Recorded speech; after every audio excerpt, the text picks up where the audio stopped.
The grand and ornate ballroom stands empty and silent, awaiting the night's upcoming festivities. Onlookers whisper in shock and point toward the room's center, questioning the nature of the scene. Guests speculate if the couple is arguing, wondering aloud if they recognize the blonde noblewoman. Bystanders identify her as unfaithful, noting that her ex-husband is the man confronting her right now. Count Talbotore tells Inez that no new husband could love an awful, wounded woman like her. A pained expression crosses her face as she grips her chest, remembering her hidden scar. She reflects on how her current husband accepted her entirely, including the wound on her chest. Inez tells her ex-husband that she is happy, leaving him completely speechless and utterly shocked. Enraged, the man snarls and asks how she dares to talk back to him like that. He raises his hand to strike her, calling her annoying while she stares up in fear. Nearby noblewomen gasp and recoil in terror as the man prepares to deliver a physical blow. Closing her eyes, she flinches and prepares for the impact as a cold sweat breaks. Lord Leon catches the man's arm mid-swing, while startled Inez softly says his name. Lord Leon holds Inez protectively and asks if she is all right while she gazes at him. She looks up at him with a deep blush, mesmerized by his timely and heroic intervention. The ex-husband trembles as the crowd identifies the powerful newcomer as the formidable Marquess Santatels. Local ladies swoon at the sight, remarking on how charming Lord Leon remains while being protective. Lord Leon glares at Count Talbotore, asking if he intended to assault his beloved wife. The Count stammers in denial while the surrounding crowd repeats the term beloved wife in disbelief. Gossips label her a cheater and question why the cold-blooded Marquess would call her his beloved. Inez attempts to address Lord Leon while blushing intensely amidst the persistent chatter of the ballroom. Lord Leon asks if she is injured, and Inez softly confirms that she is indeed fine. She identifies Leon as her husband, but reflects on her history of misery and deep pain. A cracked photo frame reveals that her beloved mother passed away when she was very young. The scene shifts to her father's study, marking the start of a difficult new chapter. Her father tells her to forget her mother and go greet her new mother properly. Ruth and Latinia greet Inez with cruel smirks, introducing themselves as her new mother and sister. Inez explains that her father's remarriage a year later marked the start of a miserable life. Scissors snip through her dress while she sobs, her clothing being intentionally ruined by her family. Ruth and Latinia laugh, mocking her and claiming the ruined dress looks much better on her. A childhood memory shows Inez happily sharing a flower with a young, dark-haired boy. Latinia kicks her down, accusing her of flirting with boys and ignoring her pleas to stop. A hand reaches out to firmly grip the handle of a steaming, hot copper kettle. Latinia smiles cruelly and asks if a bad girl like Inez should be punished with heat. Inez screams in terror as she is burned, her cry echoing through the darkened room. Her stepmother and sister laugh at her noble failure, calling her scar and herself truly disgusting. Inez weeps before a mirror, questioning her treatment and desperately begging her mother for help. Daily abuse followed until she was offered a political marriage arrangement at age 19. She was married to Paul, the eldest son of a duke who had become a count. She holds the formal wedding arrangement document, her hands shaking as she reads the terms. Inez wonders why she was chosen for the marriage instead of her sister Latinia. Her father explains she was chosen for her bloodline while Latinia listens from the shadows. Driven by intense jealousy, Latinia bites her finger while watching her sister from behind a door. Latinia assaults Inez, throwing items and demanding to know why she was picked over her. Inez realizes her opinion was irrelevant in a marriage designed solely for noble political benefit. She hoped the marriage would be her only chance to escape her family and their suffering. On their wedding night, Paul recoils and asks about the ugly thing on her chest. Inez explains the burn accident, but Paul demands she hide her disgusting defect from his sight. She stands alone, shattered by her husband's cruel description of her as a disgusting defect. Her husband ignored her for other women, leaving her hopeless and convinced she'd never be loved. Inez reflects on her past, believing she could endure anything until one fateful night changed everything. A decorative frame marks a dark turning point in her life, signifying the end of her endurance. Approaching a room, Inez hears suggestive sounds and voices mentioning Lord Paul's name from within. Her eyes widen in shock as she realizes the devastating truth hidden behind the closed bedroom doors. Inez finds her husband, Paul, in bed with her sister, Latinia, as they exchange loving words. Hidden behind the door, Inez clutches her chest, completely shattered by the sight of their betrayal. Paul and Latinia mock Inez's shock, showing no remorse for their cruel and public infidelity. Latinia smirks while explaining they are deeply in love, leaving Inez reeling from the blatant cruelty. Stepping out of bed, Latinia boasts about her flawless body while mocking Ina's permanent burn scar. Paul questions how he could love someone scarred, calling her an embarrassing wife and demanding a divorce. The mental image of Inez shatters as Paul casually announces he has a new plan for her. Paul suggests pawning her off on a freak who wouldn't mind her allegedly disgusting physical defect. Latinia agrees with Paul, mocking Inez for never experiencing love despite her earlier marriage and status. Forced to reveal her scar, Inez endures their laughter as they label her and her future partner freaks. Staring at her burn, Inez remembers that Latinia was the one who originally caused this painful injury. Overwhelmed by memories of abuse, Inez fears her family will continue to treat her like a toy. Determined to change her fate, Inez decides she can no longer live under their oppressive cruelty. Inez refuses Paul's offer to find her a new man and apologizes for being an embarrassment. She accepts the divorce and wishes Paul find someone without a scar, just like her beautiful sister. Following the separation, Inez moves to the countryside to live with her paternal grandmother, Lady Edith. A close-up shows hands carefully working on an embroidery hoop, stitching vibrant red flowers onto fabric. Inez's grandmother, Edith, is introduced as an elderly noblewoman wearing glasses and a stern expression. Edith notices Inez is distracted and calls her name, causing the young woman to gasp in surprise. The grandmother points out that Inez has stopped sewing, sensing her mind is far away from work. Inez looks down at her embroidery, appearing flustered and uncertain after being caught in her thoughts. Edith observes Inez's unwell appearance and asks what heavy thoughts have been weighing on her mind lately. The elderly woman wonders if Inez is still troubled by memories of her ex-husband, Paul Talbotore. Inez remains silent, her eyes filled with a quiet sadness as she reflects on her past marriage. An ornate frame announces that news of the divorce between Inez and Count Paul began to spread. Paul maliciously spreads rumors of Inez's infidelity while Edith's health takes a sudden and violent turn. Inez rushes to support her grandmother, who is suddenly overcome by a fit of intense, painful coughing. Worry etched on her face, Inez listens to the persistent coughing, fearing for her grandmother's fragile health. Desperate for help, Inez recalls begging her cruel stepfamily for a medical referral for Lady Edith. Her stepmother dismisses the plea, coldly stating that the old lady's health is none of their concern. Latinia and her mother mock Inez's desperation, finding her concern for her grandmother to be pathetic. Inez grips her hands tightly, her knuckles turning white as she suppresses her anger and deep despair. A close-up shows a frail hand resting on the bed covers, signifying the grandmother's weakening state. Edith reassures Inez that she is fine and encourages her to keep focus on her sewing project. Despite her obvious exhaustion, Inez tries to stay composed while the sound of Edith's coughing persists. Inez wonders if Edith believes the malicious rumors regarding her divorce and supposed lack of faithfulness. Night falls, and Inez is jolted awake by the sound of Edith gasping and coughing in the dark. Hurrying through the hallway, Inez frantically calls out for her grandmother as she rushes to her room. Inez finds Edith in a dire state and shouts for the maid, Ilta, to assist them immediately. Ilta arrives with a candle as Inez orders her to quickly bring medicine and water for Edith. Edith tells Inez her time is ending, but Inez tearfully begs her not to speak of such things. Grabbing Inez's hand, Edith urges her to stay strong against her abusers and never lose hope. A black screen echoes Inez's frantic cry for her grandmother as the light in the room fades. A man stands over Inez in the dark, confirming the tragic news she dreaded to hear most. Inez collapses in a fit of absolute agony, screaming out as she is held by her maid. The scene fades into darkness as Inez's world crumbles following the loss of her last protector. Inez walks into her room, beginning her search through her late grandmother's belongings. Inez discovers a scarf in a drawer, thinking about how she gave it to her grandmother when she started sewing again and wondering what it's doing there. In a flashback, young Inez presents the scarf to Lady Edith, mentioning her mother taught her and hoping she did a decent job. Lady Edith critiques the work, stating the seams are too wide and must be done closer together. Edith tells Inez she needs more practice before giving gifts, then refuses Inez's offer to fix it, saying she'll undo the stitches herself before coughing. Edith dismisses Inez to go play outside, leaving the young girl feeling slightly confused and rejected. Back in the present, Inez weeps as the realization of her grandmother's hidden affection hits her. Clutching the scarf tightly, Inez realizes her grandmother kept it for years and cries out for her. A comforting memory of a gentle hand touching her face flickers through Inez's grief-stricken mind. Inez tells herself she must be strong while kneeling on the floor and sobbing.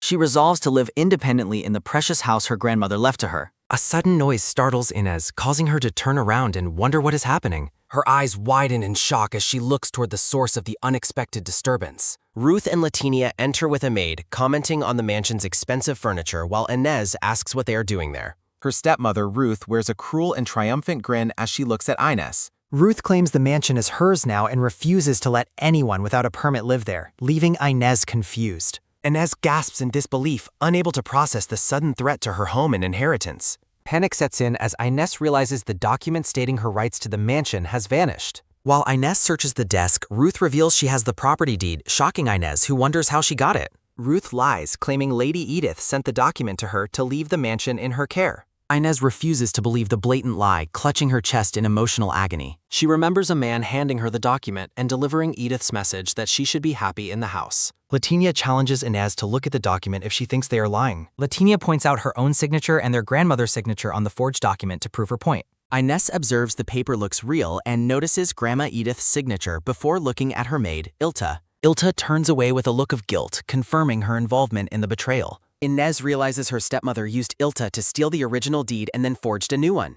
Latinia slams the forged deed down, telling Inez she understands now and demanding she get out immediately. Inez trembles with rage and sorrow, looking down as her world is stolen from her. When Latinia mocks her, Inez yells, asking why they are doing this and what she ever did to deserve it. Latinia brutally slaps Inez across the face, sending her crashing to the floor in pain. Looming over her, Latinia asks if Inez is actually planning to disobey them now. Latinia makes it clear that everything Inez does gets in their way, asserting her dominance. A painful memory shows her father turning away, marking his final and cold abandonment. Ruth and Latinia laugh mockingly, telling Inez she has nobody left and nowhere to go. The scene shifts to a dense, overgrown forest as time passes following her eviction. Carrying a heavy suitcase, Inez walks through the woods, her spirit broken and her eyes shadowed. Inez gazes ahead with tear-filled eyes, reflecting the deep misery and exhaustion of her current situation. Her foot catches on a rock, causing her to slip as she loses her fretting. Inez falls heavily to the ground, crying out in pain as she lands in the dirt. A close-up shows her hand is bloodied and scraped from the impact of the fall.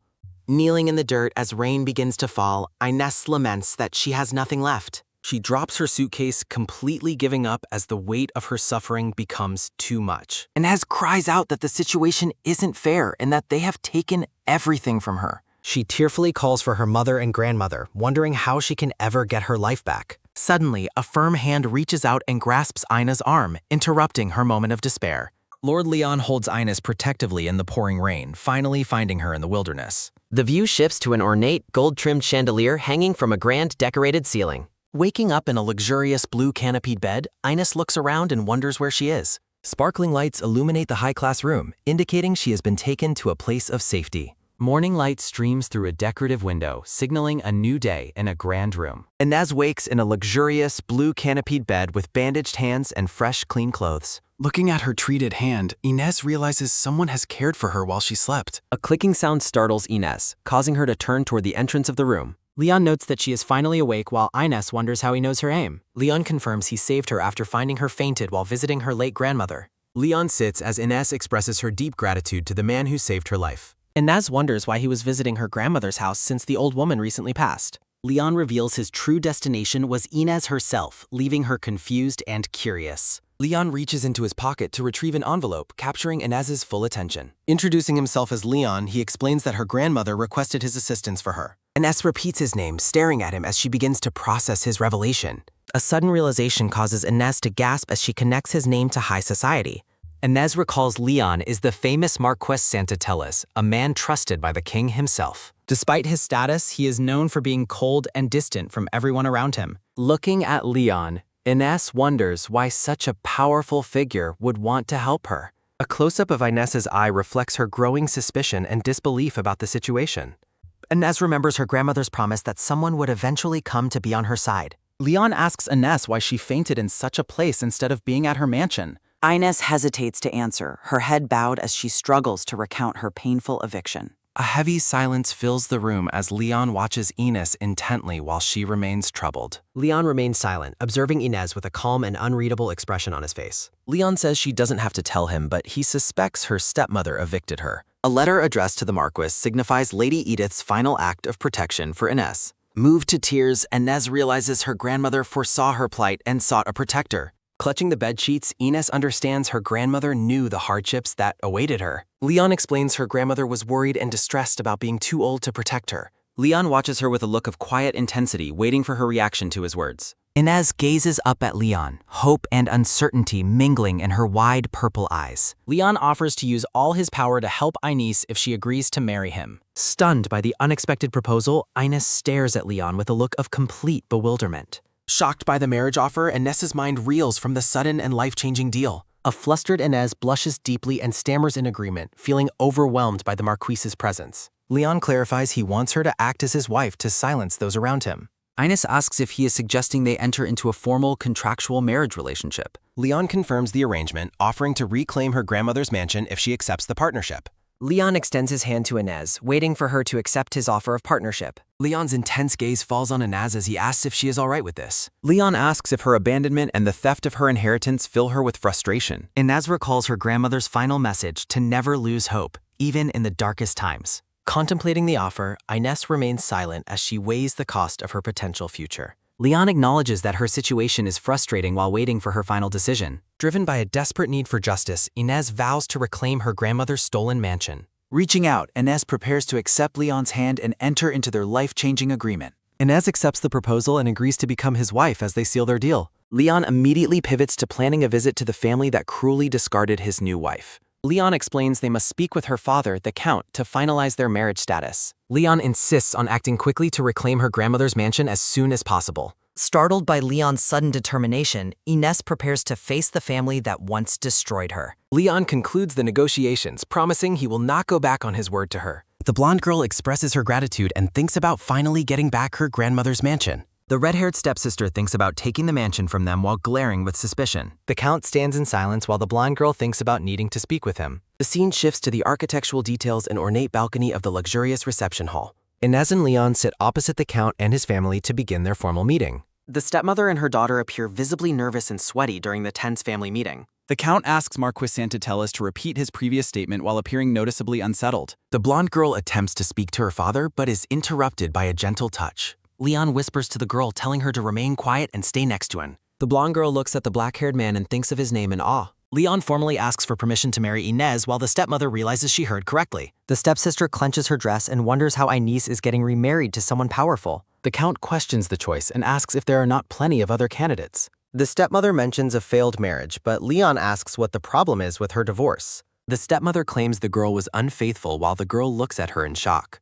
The stepsister claims Inez never listened and mocks how Leon will surely suffer as well. The girl thinks about their lies while Leon firmly declares that they are entirely wrong. The black-haired man pulls the blonde girl into a protective hug while she looks surprised. Leon asserts his mind cannot be changed and expresses relief that the girl got a divorce. The stepmother and her daughter look on with expressions of pure hatred and boiling frustration. The black-haired man explains he was the one who proposed and decided on the marriage. The blonde girl is shocked to hear that he was the one who decided to marry her. The stepsister trembles with rage while realizing that the Marquess chose Inez over anyone else. The stepmother warns of a ruined reputation before the Count demands she stop her insults. The stepmother and stepsister remain silent and defeated after being sharply reprimanded by the Count. The Count approves of the marriage while the blonde girl looks at him with disbelief. The stepsister bites her lip and clenches her arm while Leon looks at her coldly. A heavy silence fills the room as the group processes the finality of the marriage agreement. The view shifts to the grand hallway as the conversation moves towards its final stage. Leon thanks the Count for consenting before mentioning that he has one more specific request. Leon requests the grandmother's mansion while the blonde girl gulps in anticipation of the response. The stepsister and Count react with shock and question the request for the countryside mansion. The black-haired man explains her emotional attachment and the girl confirms he is correct. The stepmother and stepsister glare at the girl and ask what she told the Marquess. Inez thinks about not being afraid of their glare since she has done nothing wrong. The Count agrees to the request while the girl looks at him with total confusion. The stepmother jumps up and shouts that the mansion is hers and she won't sell. The stepmother continues her outburst, insisting the Count cannot give the mansion to the girl. Leon opens his hand as he prepares to offer a massive financial settlement for the house. Leon offers $5 million for the mansion as the stepmother and stepsister stare in shock. The stepmother trembles at the offer while her husband calls her name to get attention. The Count advises his wife to sell it and states the final decision is his. The stepmother and Count sit in a state of defeat after accepting the Marquess's offer. The black-haired man says thank you while the Count looks away with a weary expression. Leon and Inez exchange a look as she nods and thinks of him with gratitude. The red-haired stepmother and her daughter glare at them with looks of pure resentment. The black-haired man holds a paper and tells them they have all the documentation needed. Leon holds up the document and confirms that it is indeed the original property deed. Inez is overwhelmed with relief as she thinks about her grandmother's mansion finally being hers. The Count rises to leave and states that he has work requiring his immediate attention. Watching her father depart, the blonde girl whispers a final, hopeful plea to the man. Inez informs the Marquess she is leaving, and he calmly acknowledges her departure from the hall. Leon walks through the grand hallway alone as the heavy atmosphere lingers behind him. Desperate for acknowledgement, Inez calls out to her father one last time as he walks away. The Count continues walking toward the exit, ignoring his daughter's voice as she watches him leave. Inez apologizes to her father for her remarriage and any inconvenience it may have caused him. The Count turns his back on his daughter, refusing to give her even a single glance. The Count coldly orders Inez never to bother him again in the future as she trembles. Inez laments that her father did not look at her even once during their entire meeting. A sad smile crosses the blonde girl's face as she repeats her father's harsh parting words. Inez stands alone in the vast room, processing the painful finality of her family's total rejection. The blonde girl questions her own expectations, realizing she had hoped for a different outcome. Inez looks down in quiet acceptance, mourning the fact that she has no family left there. The scene shifts to the architectural details and silent hallways of the luxurious reception hall. The red-haired stepsister stews in a jealous rage, wondering how things became so favorable for Inez. Biting her finger in frustration, the red-haired stepsister stews in a fit of jealous rage. Latinia recalls Leon's marriage proposal and his request for the mansion, feeling defeated and deeply angry. The stepmother and Latinia conspire together, vowing that they will not allow this situation to continue. The stepmother announces her departure as Leon rises to leave the Count's residence with the documents. Leon turns his back to depart as the stepmother watches him with a calculated expression. A hand turns the door handle with a sharp click as Leon prepares to leave. Grabbing his arm, Latinia stops Leon and asks the Marquess for a moment of his time. Latinia grins wickedly while advising the Marquess to reconsider his decision to marry a woman like Inez. Leon stares at Latinia with cold, piercing eyes, simply acknowledging her interference with a short response. Latinia claims Leon is being deceived, insisting Inez is the kind of girl who toys with men. Latinia offers herself as a better alternative to a divorcee, while Leon internally judges her as pitiful. Leon's patience snaps as he sharply asks the girl when she plans on finally shutting her mouth. The red-haired girl freezes in shock after receiving a sudden and sharp rebuke from Leon. Leon leans in with an icy, menacing gaze as he prepares to deliver a final reprimand. Leon rebukes Latinia for touching him without permission, causing the girl to flinch away in fear. Flushed with shame and terror, Latinia stammers an apology and begs the Marquess to excuse her. Leon calls the girl lowly educated for her insults and lack of respect toward his new wife. The stepmother rushes to apologize, begging Leon for forgiveness while excusing her daughter's meddling behavior. Leon delivers a chilling warning that there will be no second chances for further insults or touching. Shaking with fear, the red-haired girl stammers her understanding as the Marquess turns to depart.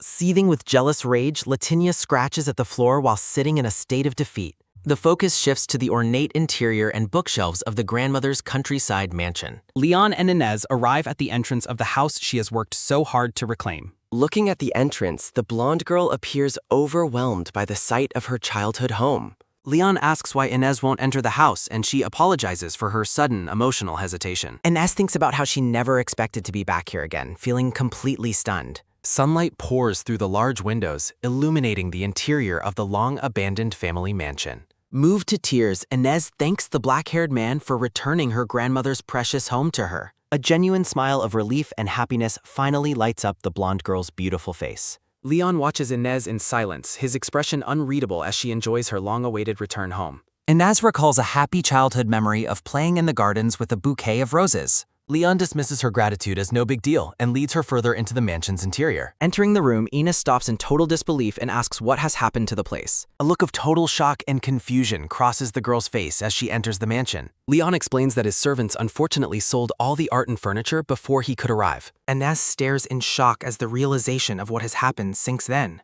Surveying the vacant space, Leon notes that everything is gone and asks Inez which room this was. Looking at the floor with a pained expression, Inez reveals that the empty chamber was once her room. Inez's footsteps echo through the hollow shell of her former room that once held her belongings. The blonde girl stands alone in the hollow shell of her former private chambers. Looking intently at the girl, the black-haired man asks about her missing ring and brooch. Inez explains that she kept her treasures carefully stored away in the drawer of a specific dresser. Inez recalls how her mother entrusted her with the ring right before she passed away years ago. Moved to tears, Inez explains that the ring has been passed down by Count's wives for generations. Inez remembers her mother's final smile as she begged her daughter to take care of the ring. Leon asks if the lost brooch was also a precious heirloom inherited from the blonde girl's mother. Inez clarifies that the brooch was not an heirloom, but a gift she received from a boy. Inez describes the gift as a beautiful purple gemstone brooch given to her when she was young. Noticing Leon has suddenly gone quiet, Inez looks up at the Marquess and calls out to him. Leon dismisses his silence and notes that the brooch seems just as important as her mother's rune. Turning away with a blush, Inez confirms that the lost brooch is indeed a very precious memory. Leon looks on with a sharp gaze, seemingly struck by a sudden realization or memory. Leon questions why Inez did not take the items with her when she originally left the mansion. Inez struggles to find words, clenching her dress as she begins to recount her past fear and hesitation. Inez trembles while clenching her dress, overwhelmed by the painful memories of her stepfamily's constant surveillance. Inez recalls how her stepfamily watched her every move while she was packing to leave the house. Inez thinks about how her stepfamily would have stolen her jewelry if they had seen her taking it. Inez laments her past lack of courage, realizing she was too naive to think they would leave anything. Inez looks away with a sorrowful expression, mourning the loss of her precious childhood treasures. Reaching out to comfort her, Leon places a gentle hand on the blonde girl's shoulder and says her name. Leon promises to find and buy back the stolen items if they are being sold anywhere. Inez insists she cannot ask for more help, stating that recovering the treasures is something she must do. A notification box states that their marriage application will be officially accepted by the following morning. Leon explains that since she will be a Marchioness, returning her treasures is a small price to pay. Inez thinks about how returning the mansion should have been more than enough for their marriage contract. The blonde girl hesitates as she continues to ponder the true reasons behind the Marquess's excessive kindness. Leon remains silent, his expression softening as he watches the girl process her deep emotions. Inez expresses her deep gratitude and offers her future assistance in whatever way the Marquess might need. Smiling kindly at the girl, Leon suggests that they discuss her offer of help at a later time. Inez thinks about how she will be eternally grateful to Marquess Santatellis for his unexpected support. Looking out at the garden, Inez vows to fulfill her duties as Marchioness to repay his immense kindness. Looking at the blossoms, the black-haired man quietly observes that the mansion has a very lovely garden. The blonde girl stares at the man in confusion, still wondering why he is helping her so much. Watching the man's back, Inez wonders why someone of his status would go to such great effort. The green carriage rattles along the path as the group moves toward their next destination. Leon and Inez sit in silence inside the carriage, processing the weight of their conversation. After glancing at him, Inez asks the Marquess if she can ask him one specific question. Inez asks Leon what kind of relationship he or his family had with her late grandmother. Inez admits she is curious why a simple letter would motivate him to do so much for her. Leon's icy blue eyes sharpen as he prepares to reveal a long-hidden truth about his past. Leon reveals that his actions are due to a pledge, leaving Inez to repeat the word in confusion. Leon recounts a war from decades ago where Enos's grandfather saved his own grandfather's life during a raid. Leon explains that his grandfather swore to repay the favor to Count Etroa for saving his life. A narrative box explains that a formal pledge was made between the House of Santatells and House Etroa. Leon concludes that because Inez's grandmother knew the story of the debt, she sent the letter to him. Inez processes the man's explanation, realization dawning as she understands the true depth of his loyalty. Leon explains that he must honor his grandfather's pledge to protect the Count's family regardless of personal relevance. Inez realizes that the man has gone through all this trouble simply to respect his grandfather's wishes. Leon asks if he can say something, prompting Inez to nervously flinch before agreeing to hear his request. A serious silence falls between the two as they stare at each other with deep and unblinking intensity. Leon explains that they must appear as a real couple to avoid raising any suspicion from the public. Chibi Inez stammers her agreement as Chibi Leon suggests she finally begins calling him by his name. The blonde Inez recalls her painful past with Lord Paul, who ignored her no matter how often she called him. Leon snaps Inez out of her memories, calling her name and asking if something is the matter. Leon watches the girl with a calm, patient gaze, waiting for her to respond to his request. Looking at her new husband, the blonde girl realizes how different he is compared to the other man. The scene shifts to the magnificent exterior of the Santatells estate where the servants are gossiping. Rumors spread among the palace staff regarding the Marquess's sudden decision to bring home a new wife. The servants whisper curiously, wondering what kind of person the new Marchioness could possibly be like. A green-haired maid stares in total disbelief, hoping that the news of the marriage is just a joke. Stricken with shock, the green-haired maid repeats the unbelievable news that Lord Santatellis has actually married. The servants congregate in the hallway, their hush chatter filling the air as they discuss the recent news. The green-haired maid remains frozen in place, struggling to process that the Marquise is no longer single. Manon Gamies introduces herself as a dedicated servant who has long served the head of the estate. The luxurious hallway of the Santatells mansion stands silent amidst the growing gossip and domestic changes. Narrative boxes explain that Manon's family serves the Marquise to help her father achieve his grand dreams. The grand blue double doors leading to the private chambers stand as a barrier to the house's secrets. Manon knocks on the door while thinking that serving the Marquis isn't her only path to power. Manon imagines gaining political power by becoming Leon's wife while he was still unbetrothed and without a partner. Entering the room, the red-haired maid says yes to Manon while her internal jealousy begins to fester. A dark expression crosses the maid's face as she contemplates the sudden disruption to her long-term plans. A narrative box emphasizes the suddenness and impact of the news regarding the Marquess's unexpected marriage. Inez Irvin enters the room and greets the maids, Chloe and Manon, who offer their morning greetings. A soft colors Inez's cheeks as she enjoys the kind welcome from her new household staff. Chibi Chloe smiles brightly at Inez, reassuring her that she will eventually get used to the household. The servants note that the lady is already dressed and suggest that they begin styling her hair. Chloe begins brushing Inez's long blonde hair as Manon watches from the corner with a cold gaze. Manon narrows her eyes in a sharp glare, her resentment toward the new Marchioness growing more intense. Manon judges Inez as dull, thinking that only her title is respectable amidst rumors of her past. Manon thinks she is superior to Inez and wonders why Leon would ever choose such a woman. Narrative boxes explain that Leon's lack of scandals made a love contract seem unthinkable to other families. Clenching a teapot, Manon seethes because her plan to win Leon's love was ruined by Inez's arrival. A wicked smirk forms on the maid's lips as she realizes that Inez's presence might be convenient. Manon pours tea while darkly plotting that it will be much easier to eventually get rid of Inez. Manon serves the tea, politely telling Lady Irvin it is ready while Inez offers a kind thank you. Taking a moment to herself, Inez notes the pleasant aroma of the tea before taking her first sip. The blonde girl's eyes widen in sudden shock and distress as the foul taste hits her tongue. Inez coughs violently, realizing in shock that someone has intentionally poured a large amount of salt into her tea. Chloe rushes to ask if the lady is all right while Inez struggles to recover from the sabotage. Distressed and confused, Inez wonders who would go so far as to sabotage her morning cup of tea. Manon offers water with a cold expression as Inez realizes the green-haired maid is responsible for the prank. The grand exterior of the Marquess estate gleams in the daylight, hiding the brewing malice within its walls. Inez stands alone in the hallway as the servants behind her whisper about her every move. Looking out the window, Inez feels the weight of her new life, while Manon lurks nearby. The green-haired maid observes her surroundings with a piercing and deeply resentful expression. Inez coughs violently at the table while Chloe reacts with concern and Manon stands by. Manon maintains a cold gaze as Inez notices her expression mirrors her hostile stepfamily's looks. Inez reflects on her past habit of enduring mistreatment because she lacked the confidence to resist. Setting down her cup, Inez admits she is still unsure how to properly behave as Marquess. Inez drinks her tea while Manon watches with a suspicious look, catching the girl off guard. Determining to change, Inez vows to move past the person she once used to be. Manon narrows her eyes in a sharp glare, her internal rage toward the mistress becoming visible. Standing up, Inez asks Manon to clean the table while she leaves to wash her shawl. Manon suggests that replacing the old shawl with a new one would be better than washing it. Inez corrects the maid by explaining the shawl's importance while Chloe scolds Manon for being rude. Softening her expression, Inez offers a kind smile and accepts the maid's silence as understanding.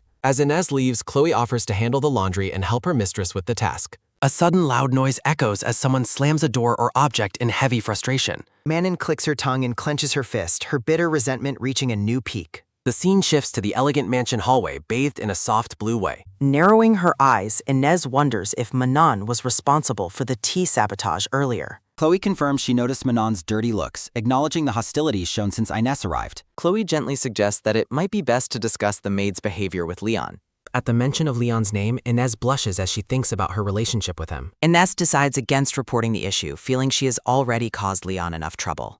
Inez decides to handle the situation herself and wait to see how the maid's hostility develops. Inez expresses her curiosity about why Chloe hasn't avoided her like the other household staff. Inez asks Chloe if she heard the negative rumors circulating about her despite her noble background. The blonde girl questions why the maid continues to support her despite the widespread noble gossip. Inez questions Chloe's awareness of the rumors spread about her despite her status as a noble. Chloe admits she heard the rumors but explains she does not believe the gossip from other nobles. The two women stand in the hallway, the atmosphere lightened by the maid's sincere loyalty. Chloe smiles radiantly at her mistress, prompting Inez to call her name with genuine surprise. Looking away, Inez thinks about the secret she is hiding from Leon and the world. Chloe cheerfully urges them to head toward the laundry room, and Inez agrees to follow. Walking down the hall, Inez admits to herself that she is afraid of her secrets. The sun shines over the mansion's terraced gardens, highlighting the beautiful architecture and greenery. Leon and Inez stand in the garden, preparing for an unexpected stroll through the estate. Inez questions why she is walking with the Marquess, feeling confused by his sudden invitation. Narrative boxes explain the outing began after Inez accepted a personal invitation from Leon. Leon looks down at Inez with a calm expression as they move through the pardon. Inez asks Leon why he requested a walk, noting they usually only see each other at mealtimes. Leon remains silent for a moment, glancing at Inez as he considers how to answer her. A flashback reveals Leon in his office being addressed by Cedric, the gray-haired Chamberlain.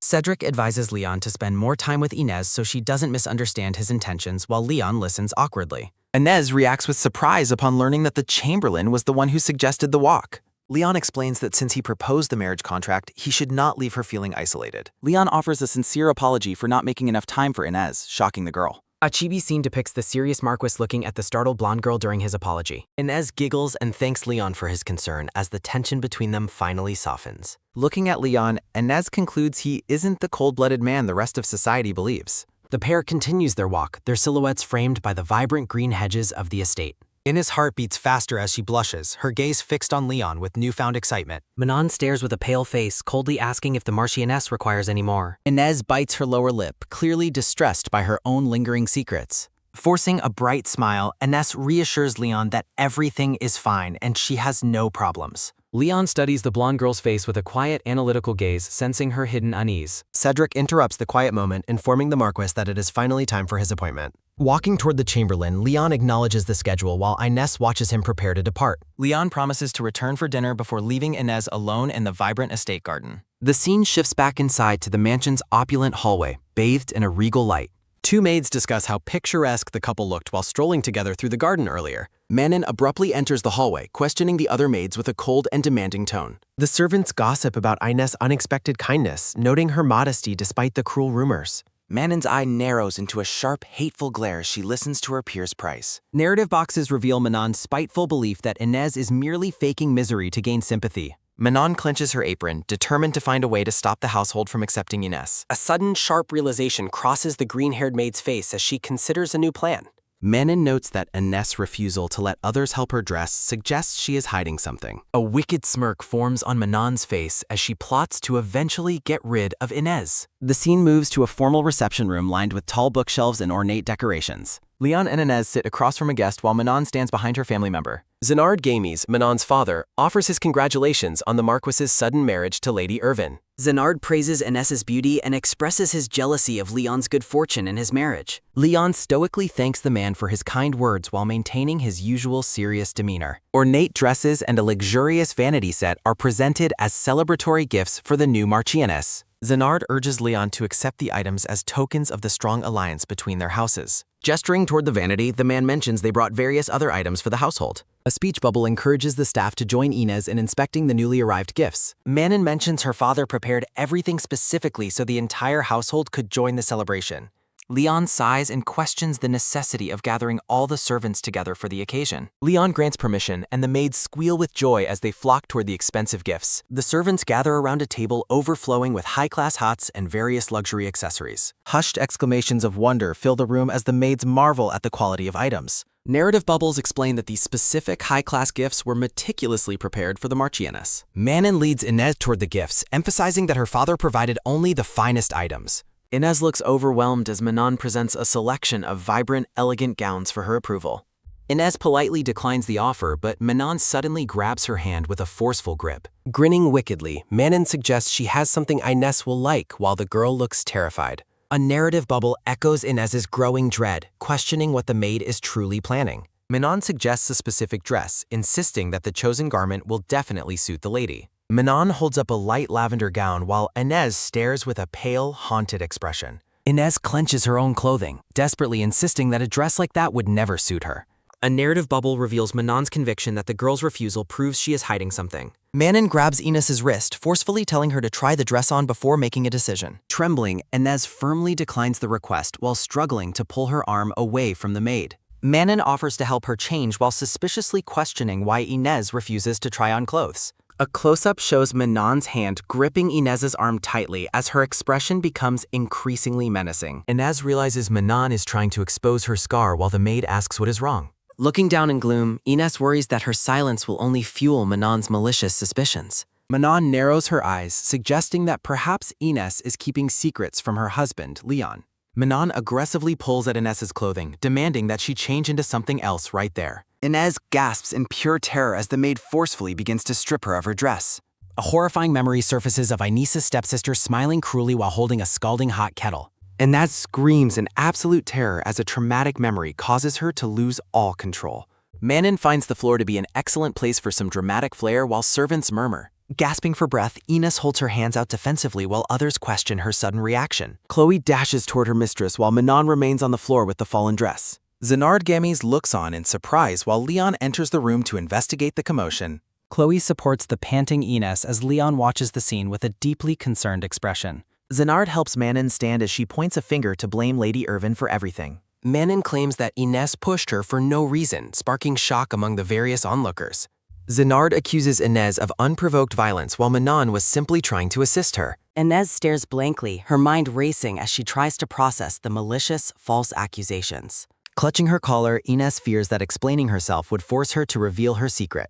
The faces of Chloe and Leon blur as Inés's panic distorts her perception of reality. A traumatic memory surfaces of her former husband expressing his embarrassment and desire for divorce. Inés's heart thumps violently as her vision narrows, fueled by the fear of past rejection. The black-haired man describes this sight before him as something truly terrible and ugly. The red-haired maid questions if she has truly been working for someone like the Marchioness. The Marquess criticizes Inés for treating the household servants so horribly despite her noble status. Flinching, Inés prepares for judgment while Leon calls her name and Chloe watches in shock. Leon speaks gently, telling Inés that everything is okay and urging her to calm down. Confused by his unexpectedly kind tone, Inés looks up at Leon with a bewildered expression. Leon explains that Inés is unwell and politely asks all the guests to leave immediately. Leon firmly tells Inés they are leaving while the others stay behind in the room. Manon demands an apology, insisting that she deserves an explanation for being pushed so abruptly. Zenard agrees, loudly claiming that Inés's behavior is inexcusable regardless of her high social rank. Leon fixes them with a terrifying glare, ordering them to be quiet and leave at once. The Marquess leads Inés from the room, leaving the stunned Gammy's family staring after them. A close-up shows Manon's lips pressed thin as she glares at the couple's retreating backs. A narrative bubble questions why Lord Santatellas is choosing to cover for his wife's actions. The scene shifts to a quiet, sunlit hallway as they move away from the conflict. Standing in the hall, Inés offers a sincere apology to Leon for causing a ruckus. Narrative boxes reflect Inés's internal guilt over causing more trouble despite her best intentions. Leon gently reassures her, noting they have reached her room and she should rest now. Inés closes her eyes and softly agrees to Leon's suggestion that she take some rest. The scene displays the interior of the bedroom filled with opulent furniture and a clock. Inés lies in bed while Leon sits nearby, wondering how she could faint while walking. Leon watches over the sleeping girl, pondering what could have caused her such deep shock. Deep in thought, Leon questions what truly happened during Inés's past in her former home. Leon observes that the blonde girl remains visibly terrified and breathless even while she sleeps. The Marquis continues to dwell on her past, his expression dark with a deep suspicion. The setting sun casts a warm glow over the bedroom's fireplace and decorative floral arrangements. Wrapped in blankets, Inés continues to sleep soundly as she recovers from her emotional exhaustion. Upon waking, Inés sees Manon kneeling by her bed, begging for forgiveness for her behavior. Inés offers her own apology, admitting she was surprised and asking if Manon was hurt. Manon accepts the concern, stating she is fine and thanking the lady for her kindness.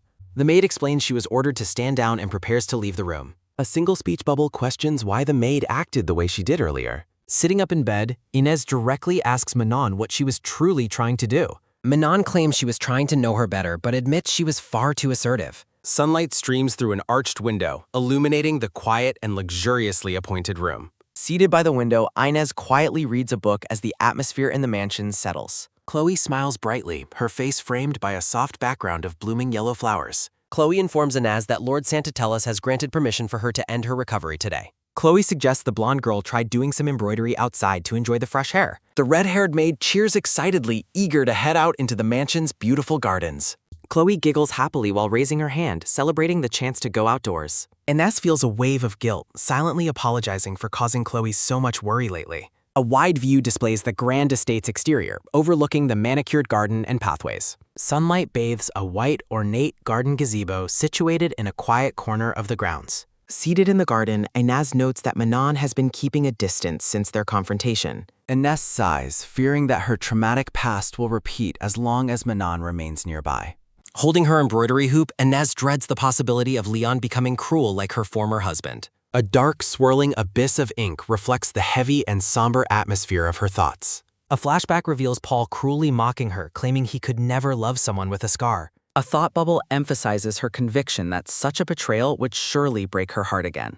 A heavy, dark dress shoe steps firmly onto the ground, signaling someone's sudden approach. Leon calls out to Inés, startling the blonde girl as she sits alone in the garden. The black-haired man approaches his wife, announcing his presence after seeing her move outside. Looking up at him, Inés appears surprised and slightly flustered by the Marquess's sudden arrival. Leon explains that he followed her out after noticing her leave the mansion to seek fresh air. Inez marvels at the strange coincidence of Leon appearing whenever she finds herself thinking of him. Leon asks about her activities, and Inez explains she is embroidering for a change of pace. Leon watches her intently, his expression softening as he listens to her quiet explanation. Inez explains that the ornate box on the table was a memento from her late mother. A narrative bubble reveals that her stepmother and sister had no interest in her mother's hobbies. Inez looks down with a melancholic smile, reflecting on the coldness of her former family. Inez admits she could only take one small item when she left her previous home. Leon acknowledges her story, realizing the small embroidery box is an extremely important treasure to her.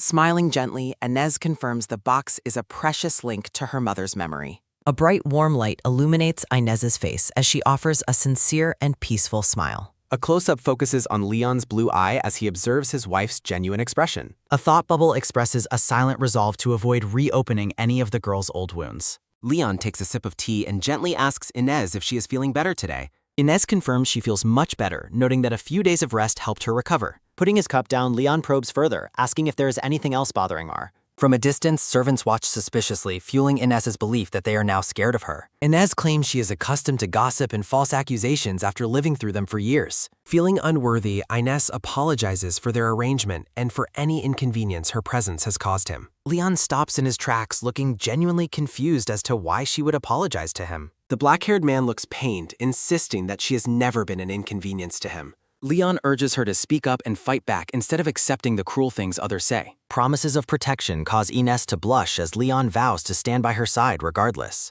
Leon leans in close, firmly stating that he is nothing like the man from her past. Inez stares up at him in wide-eyed shock, her face flushed from his intense declaration. The scene focuses on the bottom of her dress as Inez softly whispers the Marquess's name. Leon insists she shouldn't endure her burdens alone, a concept that leaves Inez completely speechless. Inez looks deeply moved, her eyes shimmering with emotion as she processes his unexpected kindness. Inez realizes that she must eventually stand up and face her problems with newfound courage. The perspective shifts to Manon's back as the maid stands silently watching the couple from afar. Manon's hand clenches the fabric of her clothing in a tight, aggressive grip of frustration. Manon glares with intense, burning hatred, her eyes narrowing as she plots against the Marquess. Chloe excitedly gestures toward a room filled with numerous beautifully wrapped gift boxes. A large, rolled-up fabric scroll tied with a pink ribbon is presented with fanfare. Many more presents are revealed, stacked neatly upon a table in the opulent room. Chloe sparkles with excitement while Inez looks completely overwhelmed by the sheer number of gifts.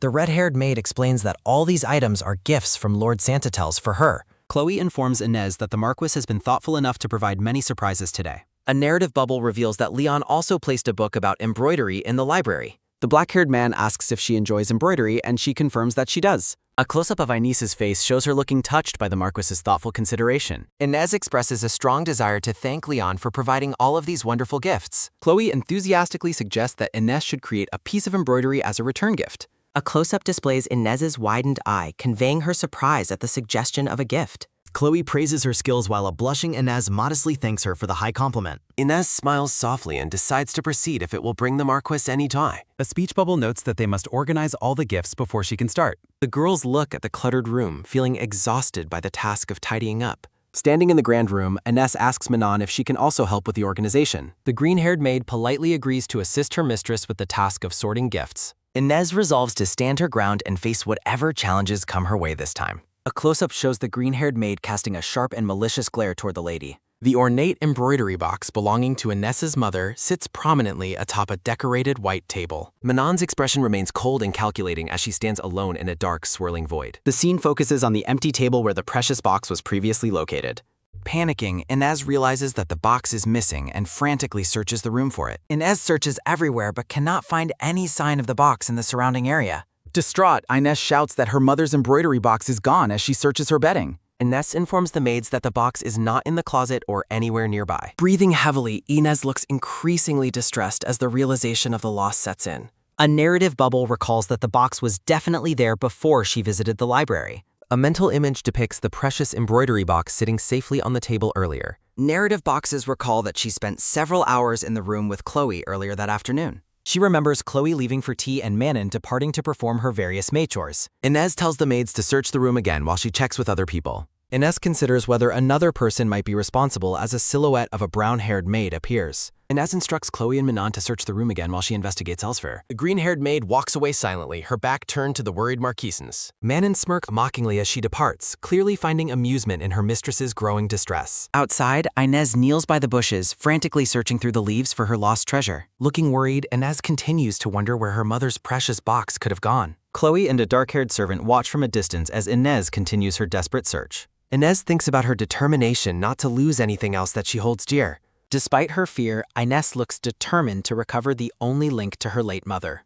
A hand reaches into the foliage, ignoring the sharp thorns in a desperate attempt to find it. Inez finds the box hidden deep within the rose bushes and lets out a cry of relief. Clutching the box to her chest, Inez smiles through her tears, overwhelmed with gratitude. A close-up captures her watery eyes as she reflects on the narrow escape from loss. A thought bubble indicates that she should return the box to its proper place immediately. Squeezing the box, Inez worries that Chloe is likely very concerned about her sudden departure. A brown-haired maid watches Inez from an upper window, her hand pressed against the glass. The brown-haired maid looks absolutely terrified, trembling as she wonders what she should do next. The grand estate's interior is displayed, featuring a majestic staircase and ornate architectural details. Chloe greets a disheveled Inez, expressing immense relief that the precious box was finally recovered. Inez apologizes to her maid, explaining she went to the garden to search for it.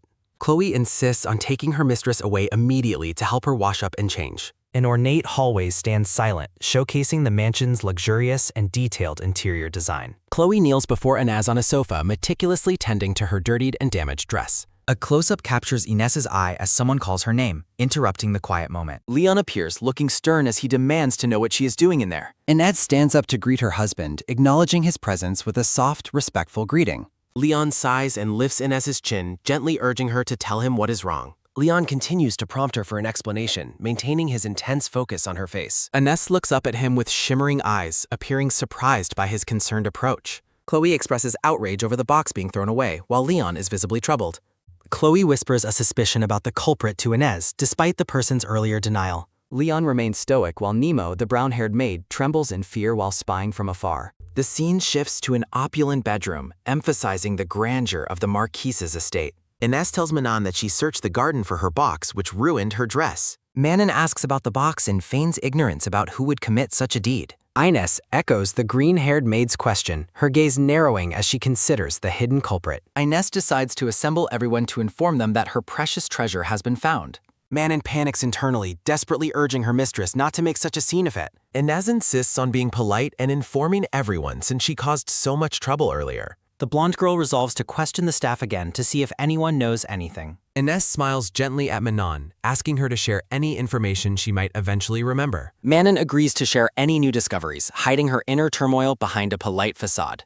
A magnificent white pillar stands in the hall, representing the mansion's strength and luxury. The mansion's servants gather in a formal assembly to hear a message from their masters. Leon announces that Lady Irvin has an important statement for the staff to hear. Leon calls out to Inez, and she prepares to address the gathered crowd of servants. Inez announces the recovery of her box and asks if anyone knows how it happened. Manon smugly thinks that Inez's search is futile and that no one will ever know. A close-up focuses on Inez's mouth as she prepares to make a shock statement. Inez directly confronts Manon, asking if she was indeed the person responsible for the incident. Manon looks absolutely horrified, her eyes widening in shock at being called out so publicly. The gathered servants let out a collective gasp as the tension in the room explodes. Manon denies the accusation, insisting she is innocent and reminding Inez of her alibi. Manon claims she was in the library before spending the rest of her time with Nemo. Manon asks Nemo to verify her story, but the brown-haired maid reacts with visible shock. Inez turns to Nemo and asks if the green-haired maid's claims are actually true. Nemo suddenly confesses, stating she was only following Manon's orders and revealing the truth. Manon is frozen in disbelief as her accomplice turns against her in front of everyone. Leon and the butler agree that the culprit must be found and punished for their crimes. A close-up reveals an eye twitching, signaling a growing sense of anger or intense pressure. The back of Leon's head is shown as he faces his staff in the grand hall. A loud creaking sound echoes through the room, drawing the attention of those nearby. Leon accuses Nemo of spying on them, causing the brown-haired maid to tremble with fear. Nemo stammers in terror as Leon looks down at her with a stern, questioning gaze. Nemo explains that she was simply passing by when she happened to overhear their conversation. A flashback shows the brown-haired maid peering around a corner, looking suspicious and very afraid. A final thought bubble questions why the maid was so interested in their private discussion. Leon sternly demands the truth from the trembling brown-haired maid. The terrified maid stammers as she struggles to find her voice under pressure. Inez gently takes Nemo's hand, offering comfort while encouraging her to speak freely. Looking sincere, Inez explains how vital this information is to her personal peace. In a flashback, Manon threatens Nemo's family business to secure her forced compliance. The mansion's grand architecture stands still as the servants observe the rising tension. Nemo confesses that Manon coerced her into stealing the Marchioness's precious box. A quiet moment passes as the weight of the maid's confession fills the room.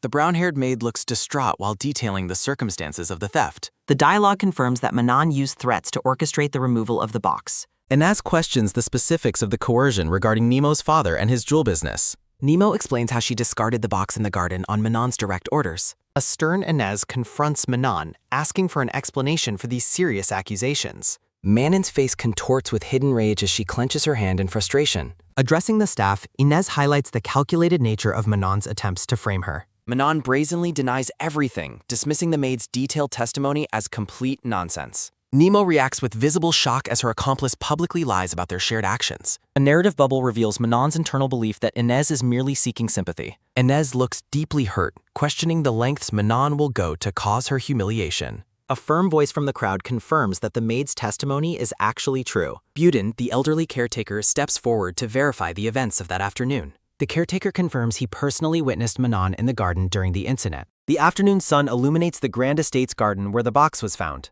In a flashback, Buden watches from a distance as Manon hurries through the grounds. Buden recalls seeing Manon leaving the area in a rush while he was replanting. Manon tries to deflect, but Buden points out telltale red pollen on her sleeve. The caretaker notes that garden pollen is notoriously difficult to wash out of fabric. Manon slips up, claiming she stayed away from the bed of white flowers. A close-up of Inez's mouth reveals she has caught the maid's revealing mistake. Inez pointedly asks why Manon mentioned white flowers when no one else had. A narrative bubble explains that Inez intentionally withheld the detail about the flower color. Inez stares at the cornered maid with a look of calm, decisive victory. Horrified by her own blunder, Manon stands frozen as her defense completely collapses. The servants watch in stunned silence as the truth of the incident is revealed. A chaotic thought bubble expresses Manon's rising panic as her plan falls apart. A memory shows Inez smiling as Manon recalls finding her mistress's happiness annoying. Manon reflects on how Inez was in her way and needed to suffer. The green-haired maid's expression turns sinister as she admits her malicious intent. Manon grits her teeth, desperately trying to maintain her composure under public scrutiny. The maid feels like a victim, wondering why she is being hounded for her actions. Inez looks at her former maid with a mixture of disappointment and stern resolve. Inez tells Manon that she cannot talk her way out of this blatant betrayal. Manon's resentment boils over as she feels she was meant to humiliate Inez. Manon looks absolutely livid, thinking that this confrontation is not the final end. In a desperate gamble, Manon shouts that she knows the Marchioness's secret. A thought bubble recalls Inez's refusal to let the maids assist her in changing. Manon insists that Inez is hiding a dark secret beneath her modest exterior. The Marquess stands in the distance, silently observing the maid's wild, desperate accusations. Leon calls out his wife's name, his expression unreadable as the room goes quiet. Inez looks away and confesses that she has indeed been hiding something from them. Manon thinks she has finally cornered Inez with her accusations, feeling completely triumphant. A character steps forward decisively, heightening the tension within the grand hall. Inez stands resolute as the gathered servants watch the confrontation with bated breath. The brown-haired maid reacts with visible alarm as her mistress prepares a response. Inez begins unfastening her collar, preparing to reveal the truth hidden beneath her clothes. Nemo gasps in utter disbelief, questioning what the blonde woman is about to do. Inez publicly admits she has been keeping a secret, shocking everyone in the room. The blonde woman exposes a large, discolored scar on her chest, silencing the crowd. Leon watches his wife with an intense, unreadable expression as she reveals her injury. Nemo is horrified and speechless after witnessing the extent of her mistress's physical scarring. Manon stands frozen, her plan collapsing as the secret is finally brought to light.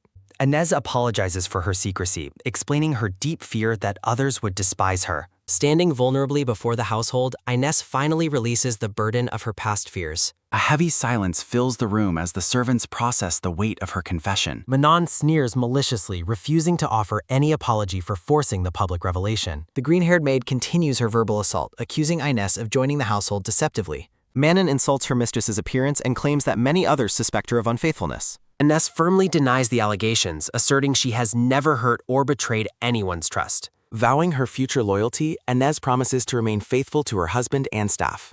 Leon intervenes sternly, silencing Manon's disrespectful tirade and declaring that his wife is worthy. The Marquess stands tall, making it clear that vile insults against his wife are forbidden. Inez looks up at her husband, visibly moved by his unexpected and public defense. Leon summarily fires Manon for theft and disrespect, ordering her to leave the estate immediately. Inez experiences an overwhelming wave of relief, though her hands continue to tremble uncontrollably. Leon watches his wife quietly, observing the emotional toll the confrontation took on her. The black-haired Marquess remains silent, his focus entirely on the blonde woman beside him. Startling Inez, Leon suddenly picks her up to carry her away from the scene. The blonde girl flushes with embarrassment as she finds herself held in her husband's arms. Deciding she has endured enough, Leon carries his wife back toward their private quarters. The servants celebrate the romantic turn of events, squealing with delight at the couple's bond. The setting shifts back to the quiet and luxurious sanctuary of the master bedroom. Inez waits patiently on the bed while Leon addresses her in their private chambers. Leon takes his wife's hand in a tender and supportive gesture of quiet comfort.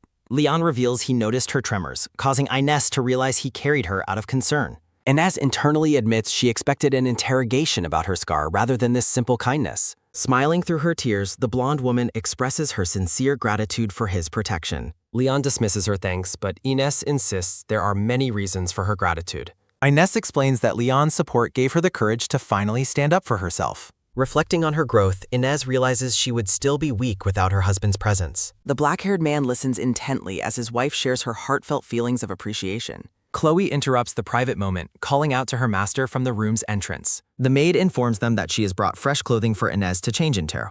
A clean pink garment is laid out on the bed for the blonde woman's use. Inez is momentarily confused by the delivery as Chloe offers a knowing, cheerful smile. Inez questions her maid's behavior, still processing the transition from the tense public hall. Leon makes a surprising request, asking his wife to spend the entire night with him. The Marquess looks at Inez with a serious expression, awaiting her response to his offer. The blonde woman is shocked and flustered by the suggestion of sharing his room. Leon explains that staying together is a safety precaution while Inez experiences a minor panic. Feeling embarrassed, Inez realizes he was only prioritizing her safety and chides her own thoughts. A sheer pink gown is held up against a backdrop of soft roses. Inez is horrified to see the see-through fabric, fearing her scar will be visible.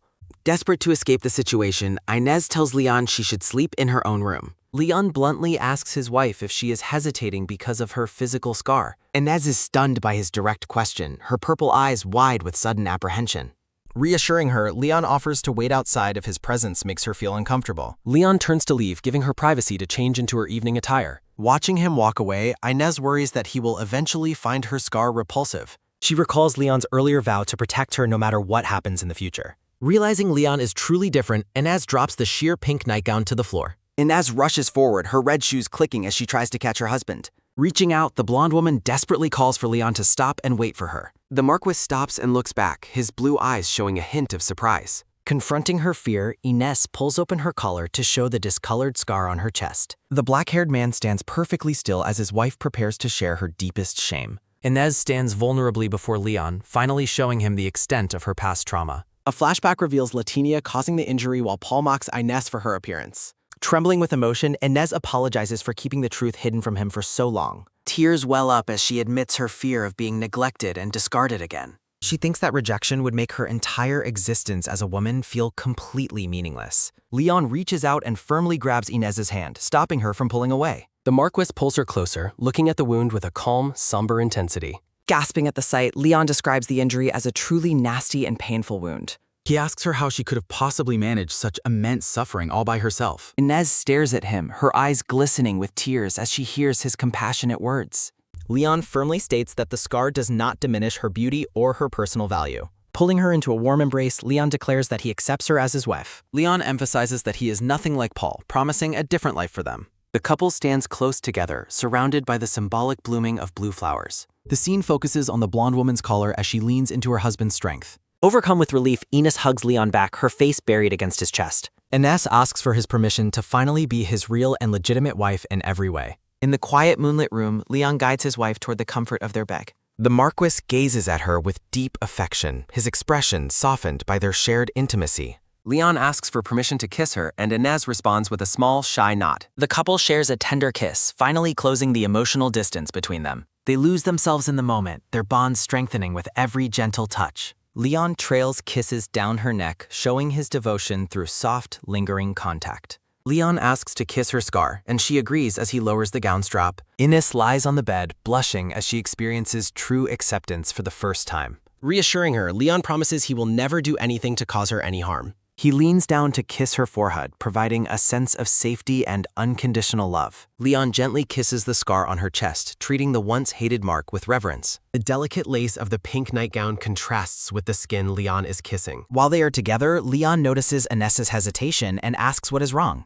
Ines experiences a momentary shock, her traumatic past briefly flickering across her mind. A painful memory shows her ex-husband screaming at her to hide her ugly scar. A dark, fading gradient represents the heavy burden of the trauma Ines is still processing. Leon calls out her name, wondering why she has suddenly become so distant. Ines apologizes for her body, still struggling with the belief that she is physically unattractive. Leon firmly stops Ines from pulling away, holding her hand with intense, quiet focus. Reassuring her, the Marquess asserts that her scar does not diminish her beauty at all. Leon pulls her into a deep embrace, promising to replace her trauma with better memories. Feeling safe, Ines realizes this night is completely different from her painful past experiences. With a gentle touch, Leon begins to lower the strap of his wife's pink gown. Overcome with emotion and vulnerability, the blonde woman blushes deeply as she closes her eyes. The scene cuts between her shy expression and Leon's gaze, filled with unexpected tenderness. Preparing for their intimate night, the black-haired man removes his rope with a determined look. Leon pulls his wife close, holding her bare form in a protective and loving embrace. They lose themselves in the moment, their sighs of contentment filling the quiet, private room.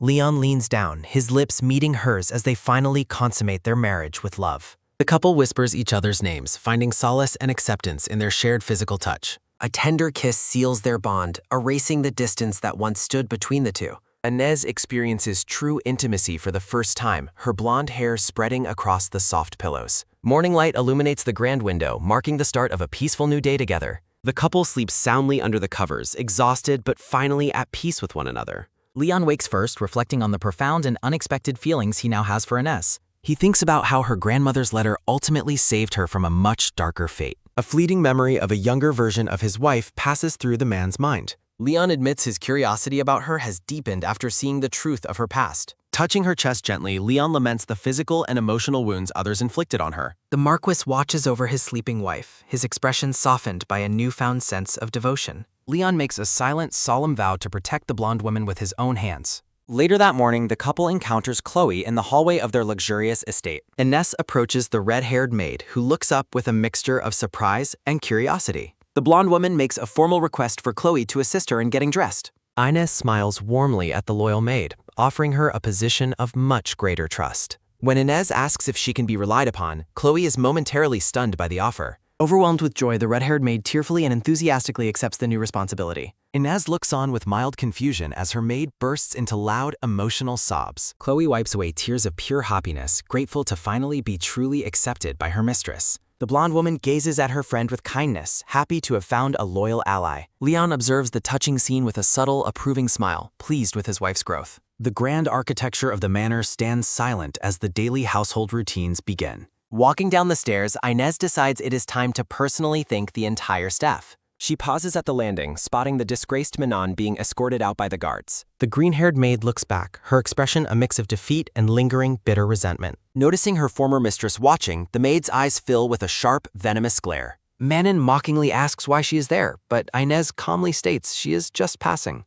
The guards struggle to hold the green-haired woman as she screams insults at the blonde woman. Manon rants that her plans were ruined solely because Ines decided to finally show up. As she is dragged away, the bitter maid hurls one last insult about Ines's appearance. Ines coolly tells her that insults no longer have any power to hurt her anymore. Standing with quiet dignity, the blonde woman reveals her newfound confidence to the entire room. Manon gasps in disbelief, finally realizing that she can no longer manipulate or intimidate her mistress. A look of cold realization crosses the maid's face as she faces her inevitable departure. The scene shifts to a quiet garden pavilion where the couple sits in the cold air. Ines hesitates before speaking, preparing to ask her husband for one final, surprising favor. Leon looks at her with mild confusion, waiting for her to reveal her unexpected request. Ines shocks the Marquess by asking him to reinstate the treacherous Manon as her maid. The black-haired man agrees, confirming that the blonde woman's plan is exactly what he intended. Ines adjusts her blue collar, preparing herself for the final confrontation with her former maid. The green-haired woman stares in shock, unable to believe her former mistress is defying her. Inez declares that she is no longer the person she used to be, refusing to be at the mercy of others. Standing with grace, the blonde woman asserts her independence while holding a hand to her chest. A sudden chill overcomes the green-haired maid as she realizes her influence over Inez has vanished. Manon thinks to herself that she cannot believe her mistress was always one step ahead. The guards hold the slumped, defeated maid while Ines watches her being taken away.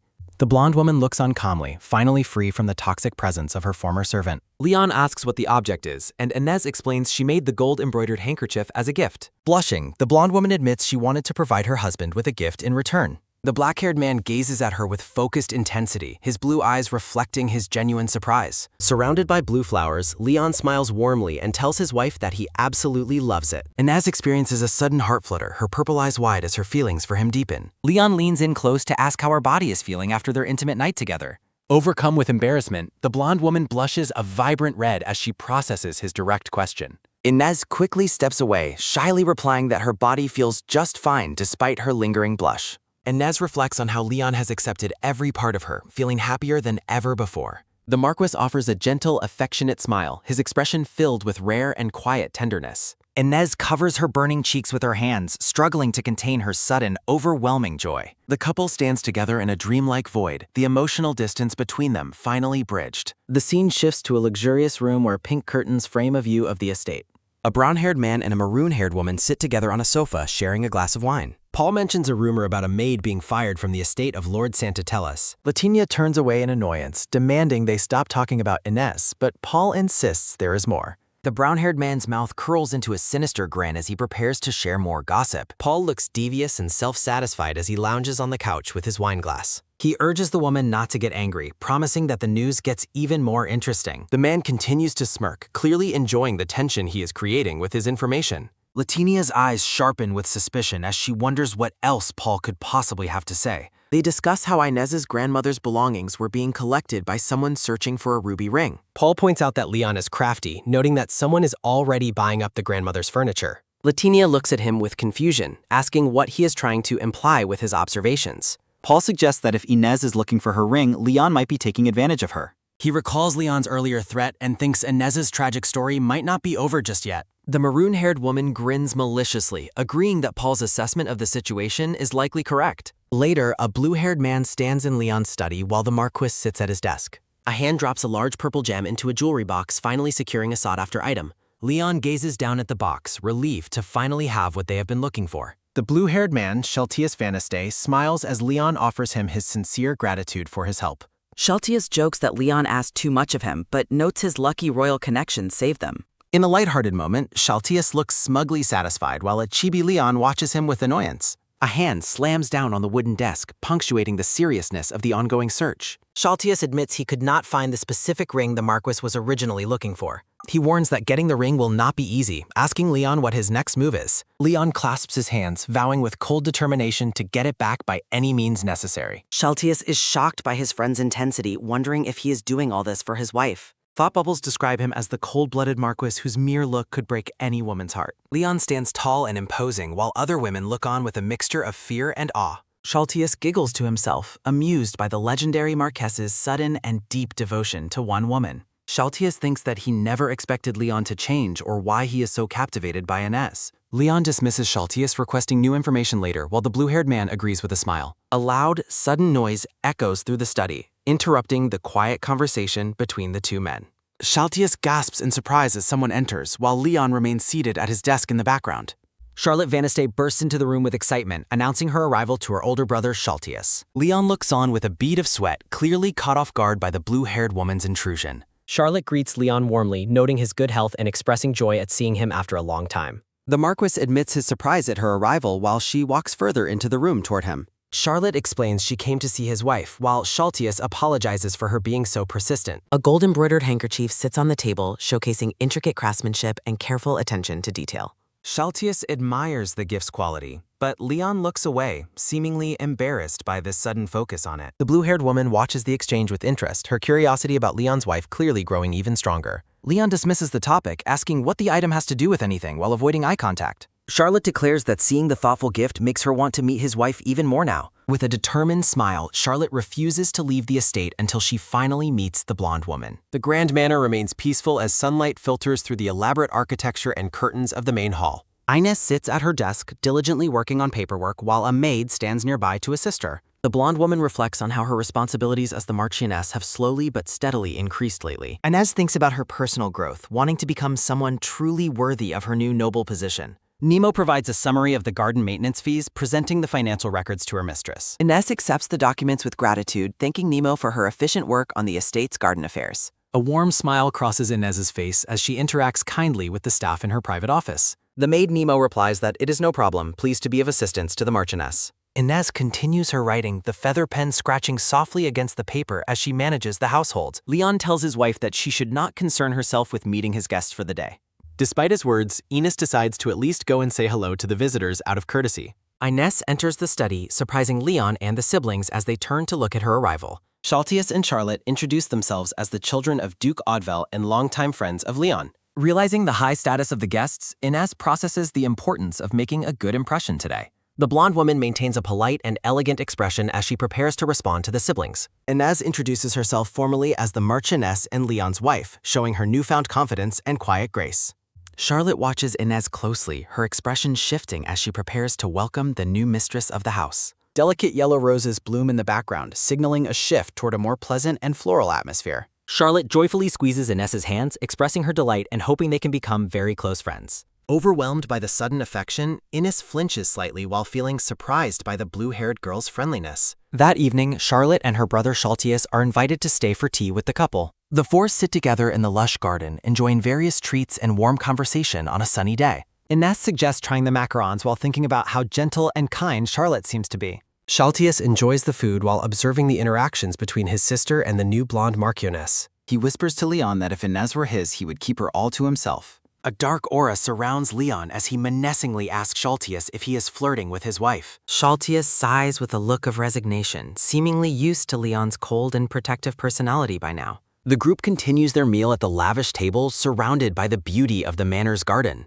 Shaltius observes Leon's expression, concluding that it is obvious how much the Marquess truly cares for Inez. Charlotte mentions the embroidered handkerchief she saw in Leon's room, bringing the subject up directly to Inez. The siblings tease Leon, confirming that the carefully made gift must have come from his wife, Inez. Leon stands up and tells him to shut up, clearly embarrassed by their persistent and loud teasing. The Marquess gasps as the spotlight remains on his private feelings and the gift he received earlier. Inez glances at her husband with curiosity, surprised by his strong reaction to the mention of her gift. Sitting back down, Leon mutters that it should be used, while Inez realizes the depth of his feelings. Inez encourages Leon to use her gift, promising to make another one soon. The Marquess expresses his sincere gratitude to his wife for the beautiful gift. The four friends share a lavish tea in the garden, surrounded by elaborate pastries. Charlotte and Shaltius observe the couple, pleased to see them so happy together. Charlotte apologizes for the interruption while complimenting the beauty of the noble couple. Both Leon and Inez flinched, visibly startled by the sudden shift in the conversation. Charlotte asks Inez about her interest in embroidery and requests to see her work.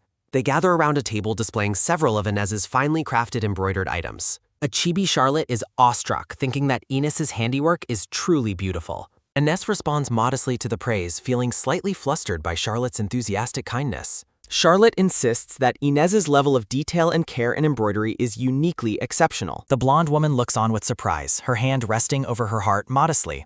Inez offers a warm, soft smile, feeling touched by the sincere admiration she receives. Charlotte stands in the garden, silently declaring that she has finally made her decision. Inez is startled as Charlotte calls out to her with sudden intensity. Squeezing Inez's hands, Charlotte urgently requests that Inez use her skills to make gloves. The Marquioness blinks in confusion, completely surprised by the blue-haired woman's specific request. Inez hesitantly suggests that Charlotte should find someone with more talent for the task. Charlotte reassures her of her excellent craftsmanship and asks if she is simply unwilling. The blue-haired woman slowly slides off her white glove, revealing her bare arm. Charlotte looks somber as she prepares to share a painful secret about her past. In a memory, a man with a sword violently traumatized her during a terrifying ordeal. Charlotte reflects on how her parents were relieved, yet she feared her future was ruined. She explains that those past events led her to hide her scars of Kless. A chibi Charlotte complains about the unsatisfactory patterns created by the estate's professional tailor. Charlotte offers a hopeful smile, seeking understanding from the one person she truly needs. Inez realizes that her work has provided Charlotte with a long-sought sense of help. White flowers bloom peacefully under the clear blue sky, signaling a moment of quiet reflection. The Marquess processes Charlotte's revelation, understanding the depth of the request being made. Inez reveals she also has a scar and empathizes deeply with Charlotte's hidden pain. Charlotte looks down with a sad, wistful expression after hearing Inez's honest confession. Inez squeezes her hands together, resolved to help Charlotte overcome her personal struggles. The blonde woman officially accepts the request, promising to make the gloves for her friend. Charlotte gasps in relief and joy, her face brightening at the kind acceptance. Charlotte beams with happiness while thanking Inez as the brothers watch the touching scene. The scene transitions to the grand hallway of the manor as the evening light fades. Leon apologizes for the long day, but Inez insists she truly enjoyed the company. Inez admits that talking about her past and her scar has become much easier lately. She looks at her husband with gratitude, crediting him for her emotional growth and healing. Inez reflects on her pleasant conversation with Charlotte and their shared feelings and concerns. The blonde woman explains her conviction to help Charlotte because she understands her deep pain. Leon listens with a thoughtful, quiet expression, acknowledging his wife's kind and empathetic nature. Inez blushes while expressing doubt about whether she can truly meet Charlotte's high expectations. Leon tenderly takes her hand and kisses it, expressing his deep affection and support. The Marquess reassures her that she will be fine, offering her his unwavering confidence. Inez blushes a vibrant red, clearly moved by Leon's sudden and romantic gesture. In chibi form, Inez is overwhelmed and struggles to process Leon's direct, comforting words. She thinks about how relieved she feels, yet remains confused on how to react. Leon offers a rare, soft smile while noting that Charlotte's request was a good sign. Inez reflects on how comfortable and expressive Leon seemed while spending time with his friends. Inez admits she feels envious of the close relationship Leon shares with his friends. She quickly clarifies she meant she lacks such bonds, remembering their contractual marriage arrangement. Leon turns away from his wife as they walk together through the grand manor. Both Leon and Inez blush deeply, silently criticizing themselves for their own ridiculous thoughts. Arriving at her door, Inez politely thanks her husband for escorting her back safely. Leon reveals a beautiful brooch holding the sparkling purple gemstone out to his surprised wife. Inez clenches her hands over her chest, visibly moved by the unexpected and thoughtful gesture. Leon explains he found the brooch with help but apologizes for missing the ruby ring. Inez insists he should not apologize, expressing her pure joy at recovering the precious brooch. Looking at Leon with glistening eyes, Inez offers her sincere thanks to the Marquess. The dark-haired man watches her with a subtle, gentle gaze as she smiles at him. Leon maintains a soft, thoughtful expression while observing his wife's genuine happiness and relief. Inez looks back at him, hesitantly agreeing to his request with a soft compliance. The blonde woman appears lost in thought, her expression reflecting a mix of wonder and confusion. The evening light illuminates the manor's empty hallway as the scene transitions to another area. Leon reviews various documents on his desk, his attention drawn to a specific handwritten letter. He notices the message, realizing it is a formal letter requiring his immediate and careful attention. Holding a sealed white envelope with a red rose crest, Leon considers the sender's unknown intentions. The sun shines through the arched windows of the estate, highlighting the elegant interior architecture. Inez begins working on a pair of white gloves, fulfilling her earlier promise to Charlotte. She admires the high quality of the materials while preparing to start the intricate embroidery process. The blonde woman holds the plain gloves, envisioning the beautiful patterns she plans to create. Working with focused dedication, Inez carefully guides the needle through the fabric, stitch by stitch. The manor hallway remains quiet and still while the Marquess devotes herself to her task. Overcome by exhaustion from her hard work, Inez eventually falls asleep right at her desk. 2 weeks pass as the scene shifts back to a smiling Leon in his room. Inez joyfully presents the finished gloves, which now features stunning and highly detailed rose embroidery. The clear blue sky and fluffy white clouds signify a bright and hopeful new day. Inez and Charlotte meet in the garden to discuss the newly completed and beautiful gloves. Charlotte is absolutely awestruck, praising Inez's incredible skills and expressing her deep envy and gratitude. Hearing the sincere compliments, Inez chuckles softly, feeling happy that her work was appreciated. Charlotte reveals that the social season is starting, including a grand ball at the palace. Inez blushes, stunned by Charlotte's warmth and wondering if they have truly become close friends. Charlotte continues explaining the significance of the upcoming ball and the start of the season. Visuals of a grand hall illustrate the traditional gatherings where nobles socialize during the season. The narrative notes that these events serve as a time to report marriages and milestones. Inez realizes she has completely forgotten about social customs due to her isolated past upbringing. She reflects on being barred from events while living with her family and Lord Paul. Charlotte looks toward the garden, her expression turning slightly serious as she considers Inez's situation. She asks if this is Inez's debut and mentions their expected invitation to the palace. Leon suddenly appears, surprising Charlotte as he bluntly declares that they will not be attending. Charlotte springs up from her seat, questioning why he would choose to skip the important event. Leon dismisses the king's expectations, refusing to waste time among people he considers poisonous snakes. Charlotte sighs in disappointment, understanding his perspective, yet feeling sad for her friend Inez. In chibi form, Charlotte laments the missed opportunity to spend time with Inez at the ball. Leon looks at Inez with intensity, thinking that she is the most important person to him. He says her name softly, causing Inez's heart to race with a sudden rhythmic thumping. Inez wonders if Leon is truly avoiding the social event solely for her own comfort. She imagines the harsh judgment of the nobility, realizing she wouldn't enjoy such a hostile environment. Inez fears that her presence might damage Leon's reputation further and accepts his protective decision. Leon looks skeptical as Inez argues they should attend the palace ball together. Inez explains that attending the event might help recover her stolen ruby ring. The couple stands face to face in the garden, discussing the weight of her decision. The blonde woman offers a hopeful smile, showing her resolve to the Marquess. Leon watches her intently, his expression softening as he considers his wife's request. Charlotte pulls Inez into a joyful hug, celebrating her decision to attend the ball. A chibi Inez expresses her deep anxiety regarding her lack of social party experience. Charlotte reassures her friend that she will personally teach her everything before the event. The blue-haired woman reminds her that there is still one very important preparation left. Leon points his finger while looking slightly confused by Charlotte's sudden and intense energy. Charlotte excitedly emphasizes that the most critical part of the preparation is the dress. She turns to Leon, questioning if he has already prepared a beautiful gown for Inez. The dark-haired man simply confirms his readiness to provide whatever his wife needs. The Grand Manor staircase stands empty as the scene shifts to their travel preparations. Inez reflects on how Leon organized an excursion specifically to find her a dress. The maids squeal with excitement while Inez worries if the trip will be awkward. Leon stands waiting by a green carriage, prepared for their journey outside the estate. The blonde woman takes a hesitant step forward, wearing a pair of blue shoes. Leon's eyes widen in surprise as he catches sight of his wife's travel attire. Inez appears in a stunning blue dress, looking radiant and smiling at her husband. She thanks Leon for waiting, unaware that her appearance has left him completely stunned. Leon quickly turns away to hide his blush, claiming he is only acting out of worry. The Marquess admits that she looks very nice, his gaze fixed on her with sincerity. Leon takes her hand, leading her toward the carriage as the afternoon sun shines. The green carriage rattles along a rocky road as they head toward the city. Looking out the window, Inez feels a wave of unease about the world outside.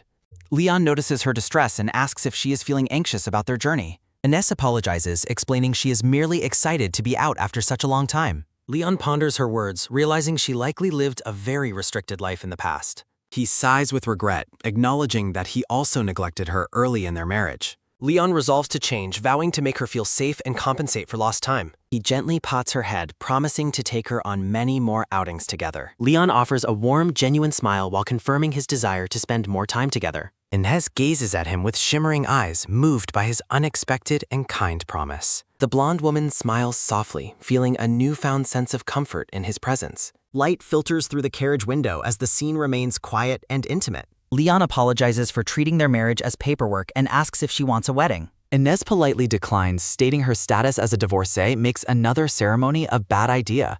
Leon looks away with a troubled expression, accepting her answer despite his own inner conflict. The Marquess wonders why her rejection of a formal wedding ceremony makes him feel sad. A sudden loud bang echoes as the carriage wheels strike a large rock on the path. Leon catches Inez as she falls. The driver apologizes for the rough, rocky road ahead. Leon instructs Inez to stay safely in his arms until the bumpy ride is over. The dark-haired man holds her close, his expression serious and protective as they remain together. Inez's heart beats rapidly as she experiences the closeness and warmth of Leon's embrace. In chibi form, Leon is visibly flustered while holding Inez tightly against his chest. The blonde woman winces and blushes, overwhelmed by the physical proximity and Leon's concern. Leon looks peaceful while holding her, the background filled with soft, blooming white flowers. The carriage finally arrives at a large, ornate wooden door at their destination. A woman welcomes the couple as they enter the establishment to begin their shopping. The shop owner, Ramil, introduces herself and expresses her genuine happiness to welcome the couple. Leon and Inez stand in the middle of the elegant shop as Ramil greets them warmly. A clothing rack displays a variety of high-quality garments with detailed tailoring and diverse colors. Elegant jewelry and intricate necklaces are showcased on mannequins and inside velvet-lined display boxes. Ramil explains that she personally arranged the highest quality dresses specifically according to the Marquess's request. Leon tells Inez he rented the entire shop for her, encouraging her to take her time. The orange-haired maid praises Lord Santatellis as an amazing person, and a flustered Inez agrees. The blonde woman reaches out to touch the fabric of one of the expensive dresses. Inez is impressed by the high quality of all the garments, especially one specific piece. A white dress with ruffled sleeves and intricate floral embroidery stands prominently on a wooden mannequin. In chibi form, Inez is awestruck by the detailed embroidery work on the white fabric. She notes that despite the complex pattern, there isn't a single messy seam on the dress. The blonde woman wonders if the shop staff would teach her how to embroider like that. Inez stands near Leon, lost in thought as she considers the level of craftsmanship around her. A close-up shows Inez flinching as she is suddenly pulled out of her deep contemplation. Surprised by the sheer number of options, Inez looks overwhelmed by the various fabrics and styles. The blonde woman appears moved, her expression reflecting her gratitude for Leon's generosity and effort.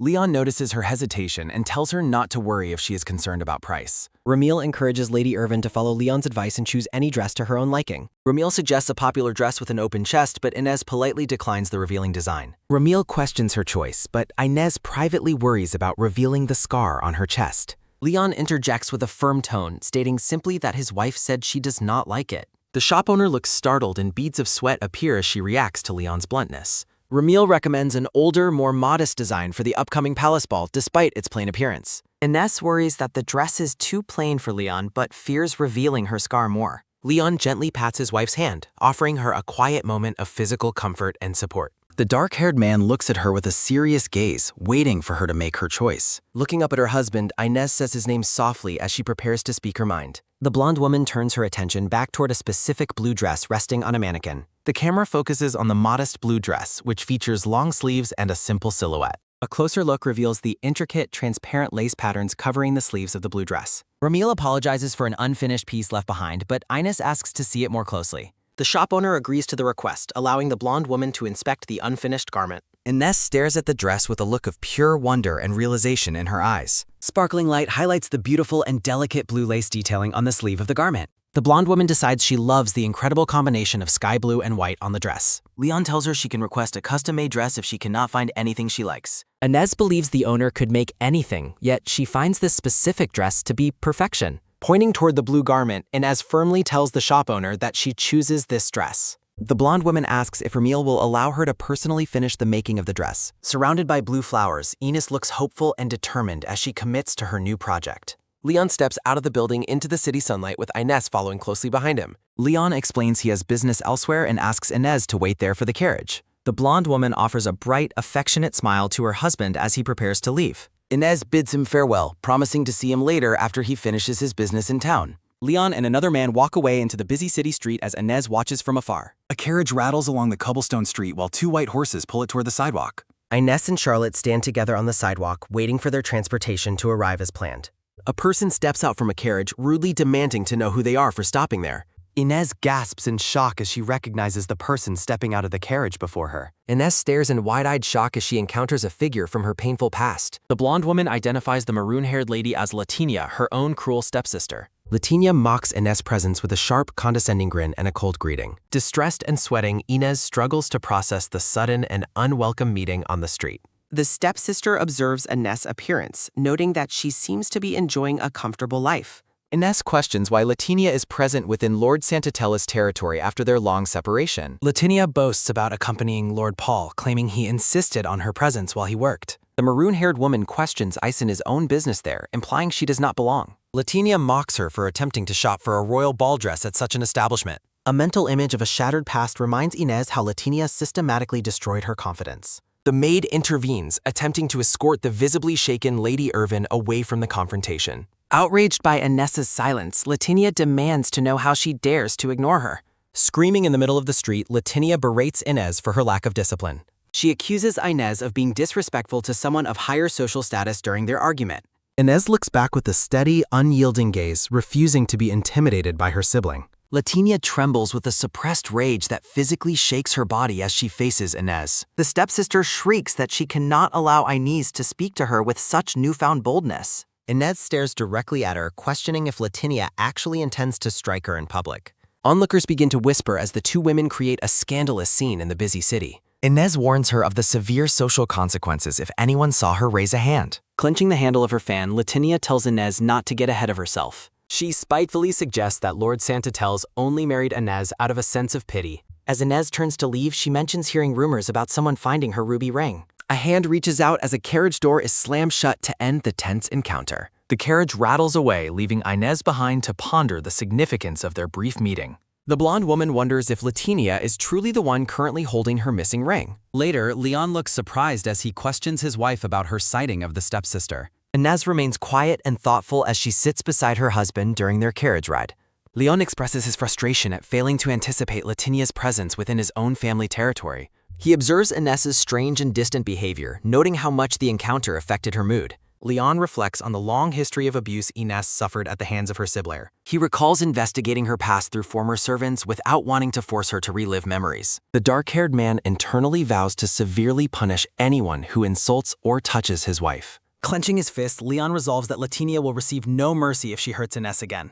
Inez turns toward Leon, preparing to share a critical detail regarding Latinia and the ruby ring. Leon's eyes widen in realization as his wife mentions the possible location of her lost jewelry. Inez is certain that her stepsister intentionally spoke as if she possessed the precious heirloom. Leon offers a solemn and protective promise to personally retrieve the ring for his wife. A shot of white roses signals a shift in perspective back to the stepsister's carriage. Lord Paul asks Latinia for details regarding the incident that took place with Inez earlier. The light-haired man watches her with an expectant smile, curious about the outcome of the confrontation. Latinia looks away with a troubled expression, her confidence seemingly rattled by Inez's firm rebuttal. A thought bubble emphasizes the reality of Inez's new status as the wife of Lord Santatellis. A Carnus warning about the consequences of a public assault continues to haunt Latinia's inner thoughts. Latinia glares with pure malice, labeling her sister an impudent and disgusting woman for her defiance. The stepsister remains fixated on her anger, questioning who Inez thinks she is to behave so. Paul continues to listen to her complaints, looking somewhat amused by her extreme and visible agitation. A view of the city estate serves as the backdrop for Latinia's realization about the ring.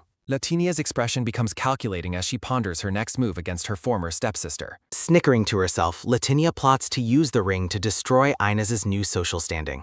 The scene shifts to a lavishly decorated interior with ornate gold trim and tiled floors. Charlotte asks the blonde woman if she has decided to craft her own dress. Inez confirms her plan to finish the garment with help from the shop owner. Charlotte expresses her excitement as they share tea, and Inez's chibi form vows her best. Charlotte cautiously reveals that she accidentally invited Inez's ex-husband, Lord Paul, to the upcoming ball. Feeling a need for honesty, Inez begins to address the false rumors regarding her past affair. Charlotte offers a kind, knowing smile to reassure her friend during the difficult conversation. A sudden realization causes Inez to look up in shock at her companion's calm demeanor. Charlotte reveals that Leon had already explained the truth of the situation to her family. Leon is shown speaking privately with Charlotte and her brother on the day they met. Leon firmly defended Inez's reputation, insisting that she be treated with the respect she deserves. Inez blushes, doubting Leon's motives, while Charlotte watches her with a playful, knowing smirk. Inez ponders the reasons behind Leon's kindness, still unable to believe his feelings are genuine. Charlotte encourages her friend to admit that her feelings for Leon have also begun growing. Inez acknowledges that Leon is the only person who has ever truly accepted her whole self. Despite her realizations, Inez remains conflicted and feels she should suppress her burgeoning romantic feelings. A quiet moment passes between the two women as Inez focuses on pouring their tea. Charlotte observes that both Inez and Leon clearly share feelings, yet they remain strangely hesitant. Charlotte sighs deeply, feeling frustrated by the complicated and slow progress of her friend's romance. Night falls over the estate, casting deep shadows across the grand and ornate doorways. Inez uses her embroidery work as a way to distract herself from her thoughts about Leon. Inez pauses her late-night work, her expression reflecting her deep concentration and lingering fatigue. As Inez focuses on finishing her task, someone quietly approaches her from the shadows behind. Leon stands nearby, his gaze fixed on his wife with an expression of quiet concern. Inez is startled to realize that her husband has found her still awake so late. Inez quickly turns around, her eyes wide with surprise at Leon's sudden and unexpected presence. Leon questions her late-night habits, and Inez sheepishly admits she isn't always working this hard. Leon's chibi form stares at her skeptically, causing Inez to admit she has stayed up late before. Without a word, Leon suddenly scoops Inez up into his arms to carry her away. The unexpected physical contact leaves Inez wide-eyed and stunned by her husband's assertive, protective actions. Leon ignores her weak protests, calling her out on her lie and insisting she needs rest. Leon gently settles Inez into bed, warning her not to sacrifice her health for her project. Inez is flustered as Leon remains by the bedside, wondering if he intends to stay there. Leon promises to stay until she sleeps, leaving Inez worried she'll never drift off under his gaze. Watching her closely, Leon softly asks what drives her to work with such relentless and intense dedication. A heavy silence falls between them as they share a long, intimate look in the dim light. Inez recalls how embroidery was her only solace and escape during the darkest years of her childhood. She explains that her craft now brings her genuine joy because it is finally appreciated by others. Overwhelmed by her own admission, Inez bashfully hides her face from her husband's steady, focused gaze. Inez shares the sentimental value of her skill, feeling a spiritual connection to her late mother. Leon offers a gentle pat on her head, acknowledging the deep emotional significance of her needlework. While he respects her passion, Leon reiterates his concern for her well-being, asking her to be careful. Inez hesitantly asks if Leon intends to return to his own quarters once she has drifted off. Leon confirms his plan to leave, though he privately wishes they could share this quiet moment longer. Exhaustion finally takes hold as Inez begins to drift into a deep and peaceful slumber. Leon flinches slightly as he notices a sudden change in his wife's rhythmic and quiet breathing. Seeing she is still awake, Leon gently encourages her to close her eyes and rest as promised. Leon quietly rises from the bed, confirming to himself that Inez has finally fallen fast asleep. Leon exits the room, admitting to himself that staying beside her would have been far too difficult. Inez remains tucked away in bed, enjoying a rare moment of deep and truly tranquil rest. Leon looks down at his sleeping wife, reflecting on how vulnerable she appears in her rest. Leon questions if he could maintain his self-control if they were ever in this intimate situation again. Walking through the estate, Inez realizes they are in the exact hallway where she first met Leon. Leon notices her pause and asks if the familiar surroundings make her feel a sense of nostalgia. Inez gazes quietly at the corridor, reflecting on how much her life has changed since that day. She recalls promising Leon that she would become his wife, a pledge that feels very recent. Inez reflects on Leon saving her from despair and wonders how she could ever repay his kindness. Cedric asks Lord Santatellis for permission to bring the luggage inside, which Leon grants with a nod.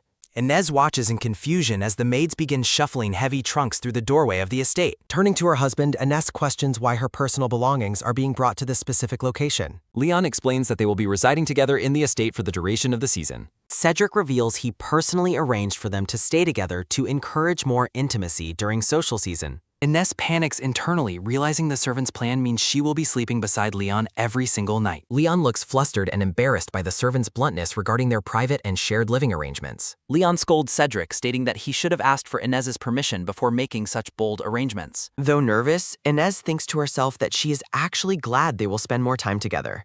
Leon remains quiet, his expression softening as he contemplates the new proximity he will share with Inez. The dark-haired man continues to watch Inez, his gaze lingering on her with a hint of bashfulness. Leon hesitantly suggests that if she is comfortable, they can continue to share the same bedroom together. Inez wonders why Leon seems so eager to share a room, questioning the motivation behind his request. Leon internally questions if Inez has forgotten their previous night or if she simply doesn't see him as a man. The scene shifts to the day of the party with the grand estate prepared for the festivities. Chloe begins the final preparations for Inez's appearance, focusing on the details of her elaborate blue dress. Stunned by her transformation, Inez praises Chloe's amazing skills for making her look like a different person. The blonde woman stares at her reflection, mesmerized by the elegant and radiant version of herself. Chloe beams with pride, insisting that it was Inez's own natural beauty that made the dress look stunning. Leon knocks on the door and calls out to Inez, asking if she is ready for the ball. The door to the dressing room slowly swings open as the moment for the reveal finally arrives. Leon steps into the room, his focus immediately shifting to his wife as he enters the space. Clad in his formal military uniform, Leon's eyes widen in genuine shock at his wife's breathtaking appearance. Inez stands framed by white flowers, looking radiant in her blue gown as she faces her husband. She asks if the dress successfully hides her scar and if he finds her appearance to be acceptable. Without a word, Leon reaches out to gently touch her face, his gesture filled with immense admiration. Leon gazes at her with an intensity that leaves Inez breathless, his eyes reflecting his deep affection. Inez blushes deeply as she stands before him, feeling the weight of his focused and adoring stare. Leon jokingly suggests skipping the party, fearing that other men will surely try to approach her tonight. Inez modestly replies that people will likely be too focused on him to even notice her presence. After Inez calls him incredible, Leon admits he truly enjoys hearing such compliments from her wife. The couple heads toward the grand hall, their presence signaling the start of their debut as spouses. A view of the lavishly decorated ballroom serves as the setting for the evening's high-stakes social events. Leon and Inez walk arm in arm, drawing every eye in the room as they enter the grand ballroom. The guests begin to whisper, immediately recognizing the powerful Lord Santatellis as he makes his grand entrance. Onlookers gossip about Leon's marriage while mentioning the strange and scandalous rumors surrounding his new wife. Inez feels the overwhelming pressure of the crowd stares, prompting Leon to ask if she is okay. Inez smiles back and assures him she is fine, trying her best to ignore the judgmental whispers. She asks if Leon is all right, worried that her reputation is causing people to talk about them. Leon reassures her that people always gossip about him and criticizes the guests for their poor manners. The noble guests suddenly freeze in fear as Leon turns his sharp, intimidating gaze toward the whisperers. The crowd quickly scatters, and Leon sighs at the predictable and cowardly behavior of the social elite. Seeing Leon's blunt reaction, Ines lets out a light chuckle as her anxiety finally begins to fade. Inez exhales with relief, thankful she managed to greet the king and queen without any issues. She credits her successful greeting to Lady Charlotte for teaching her the proper royal etiquette. Leon asks if the meeting was too formal, and Inez replies the monarchs were very kind.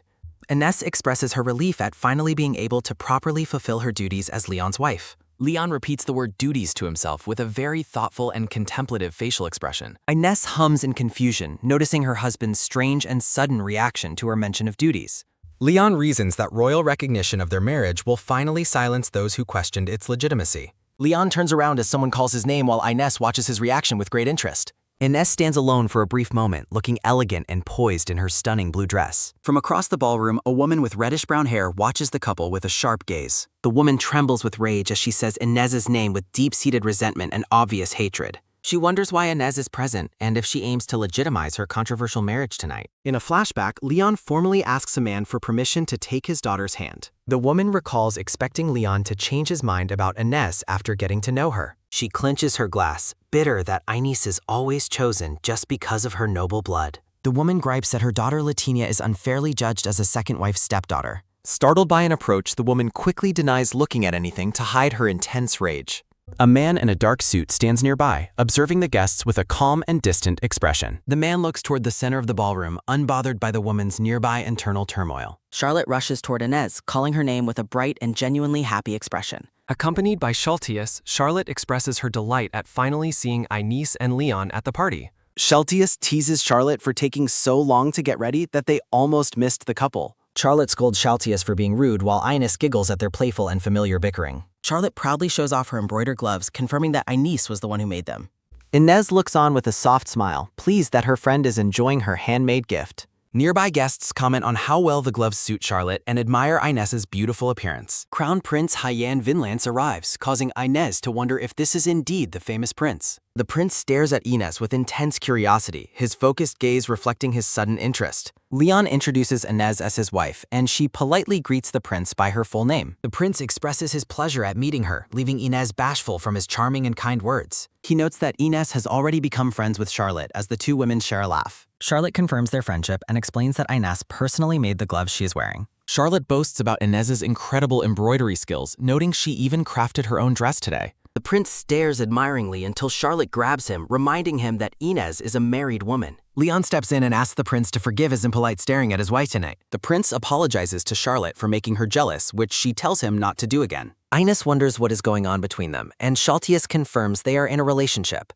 Inez watches the couple interact, surprised but happy to learn about her friend's romantic connection. Inez thinks it is wonderful and reflects on how well Charlotte and the prince look together. Shaltius agrees but notes they haven't announced engagement plans due to expected social disapproval. Inez asks if other noble women want the queen's position, and Shaltius confirms the high competition. He explains that becoming royal brings unmatched honor and power that many families desperately desire. Shaltius adds that royal status provides everything for a family's future, attracting many opportunistic people. Shaltius warns Inez that many envious noblewomen highly sought her current position as Leon's wife. He cautions that Leon choosing her angered desperate people who might resort to dangerous actions. Inez listens with a serious expression and confirms she understands his warning, thanking him for it. Leon watches them from a distance with a cold and suspicious expression, seemingly displeased by them. Leon asks what they are whispering about, and Shaltius insists they are just chatting as friends. Leon repeats the word friends with a very intense look that makes Shaltius visibly sweat. Leon asks Inez to wait a moment while he leaves to greet some other guests.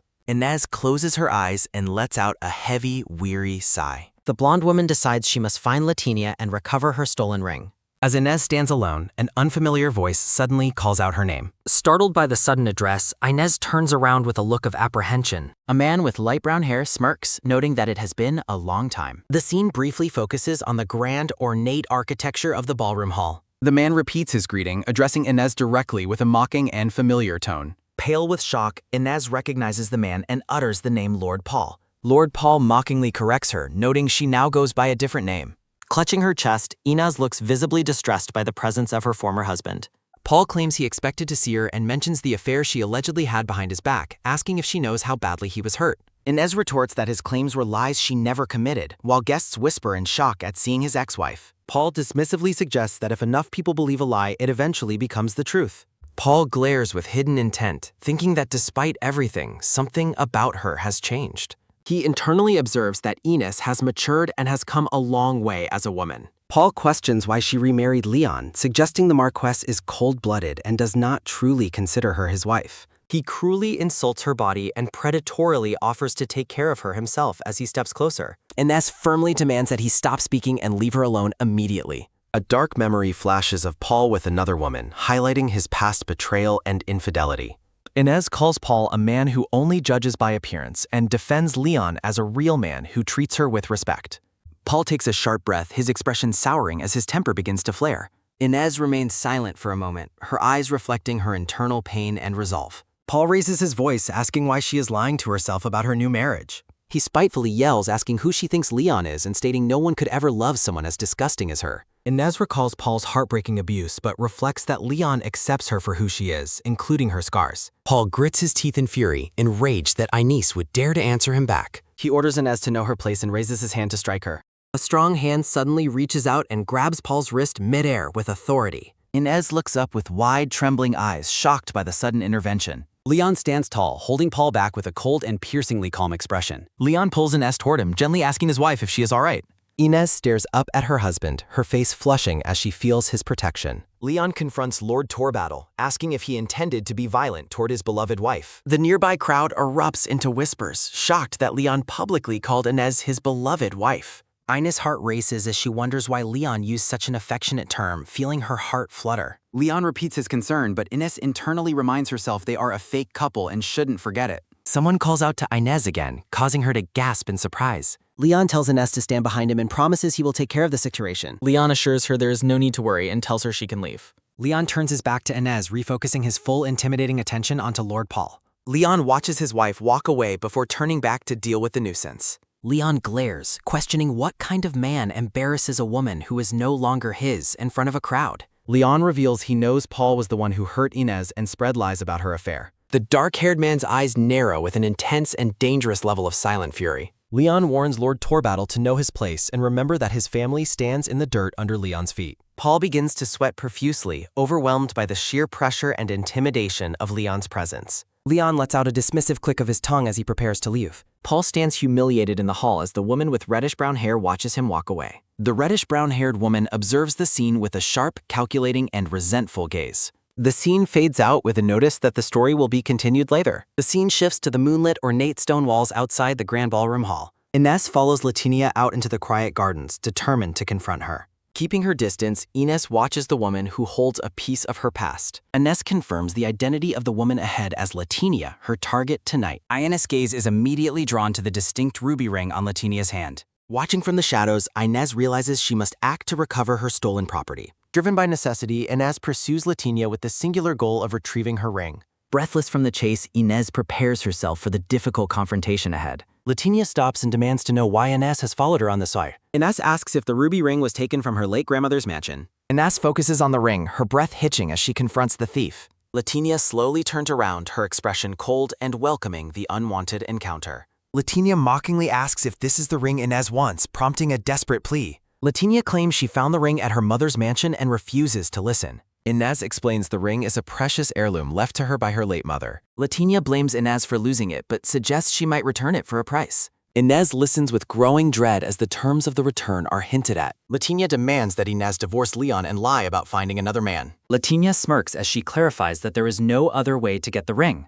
Inez clutches her chest, realizing she cannot possibly agree to such a cruel demand. The blonde woman stands in stunned silence, overwhelmed by Latinia's audacity and malice. Latinia mocks Inez, accusing her of being greedy for wanting to keep her status. Inez is left speechless, her eyes wide with shock at the woman's hateful accusations. Inez resolves that she cannot betray Leon after everything he has done for her. Latinia remains unmoved, watching Inés struggle with the weight of the impossible choice. Inés gasps as she realizes the true depth of Latinia's resentment toward her. Inés reflects on her desire to stay by Leon's side and not leave him. Inés prepares her final answer, her face reflecting a new sense of firm resolve. Latinia scoffs, asking if Inés truly believed Leon's public declaration of affection earlier. Latinia insults Inés' appearance and claims Leon will eventually tire of her presence. Inés questions the purpose of Latinia's behavior and why she is being so cruel. Latinia's temper flares, her expression twisting with rage as she listens to Inés. Latinia rants that she only wants to take away the life Inés was born into.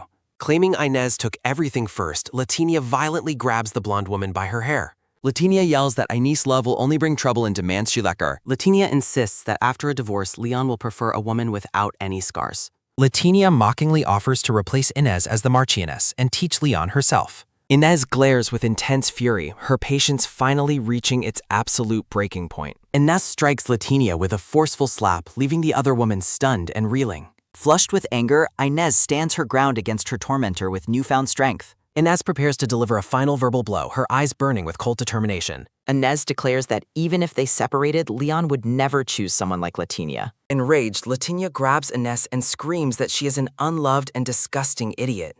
Inés meets Latinia's hateful gaze with a calm, stoic expression of total defiance. Latinia lets out a sound of pure disgust at Inés' refusal to be intimidated. Latinia promises to teach Inés a lesson for her perceived arrogance and stubborn pride. Latinia warns that noble men only speak of love to serve their own interests. Latinia tells Inés she should never believe a word the Marquess says to her. Inés is left alone in the gardens, processing the fallout of the violent confrontation. A carriage travels down a dark, secluded path as the night's events conclude. Leon and Inés sit in a carriage together, both appearing contemplative after the party. Inés apologizes for leaving the party early and missing the chance to thank the host. Leon tells Inés not to apologize, expressing relief that she is safe after the ordeal. Leon comforts Inés, assuring her that they will have another chance to attend such events. Inés gazes at her husband with a blushing expression, feeling touched by his gentle words. Inés realizes the carriage is taking a detour and asks Leon about their destination. Leon smiles cryptically, telling her she will understand once they arrive at their secret location. The carriage stops at a mansion, and the scene shifts to a cozy, furnished study.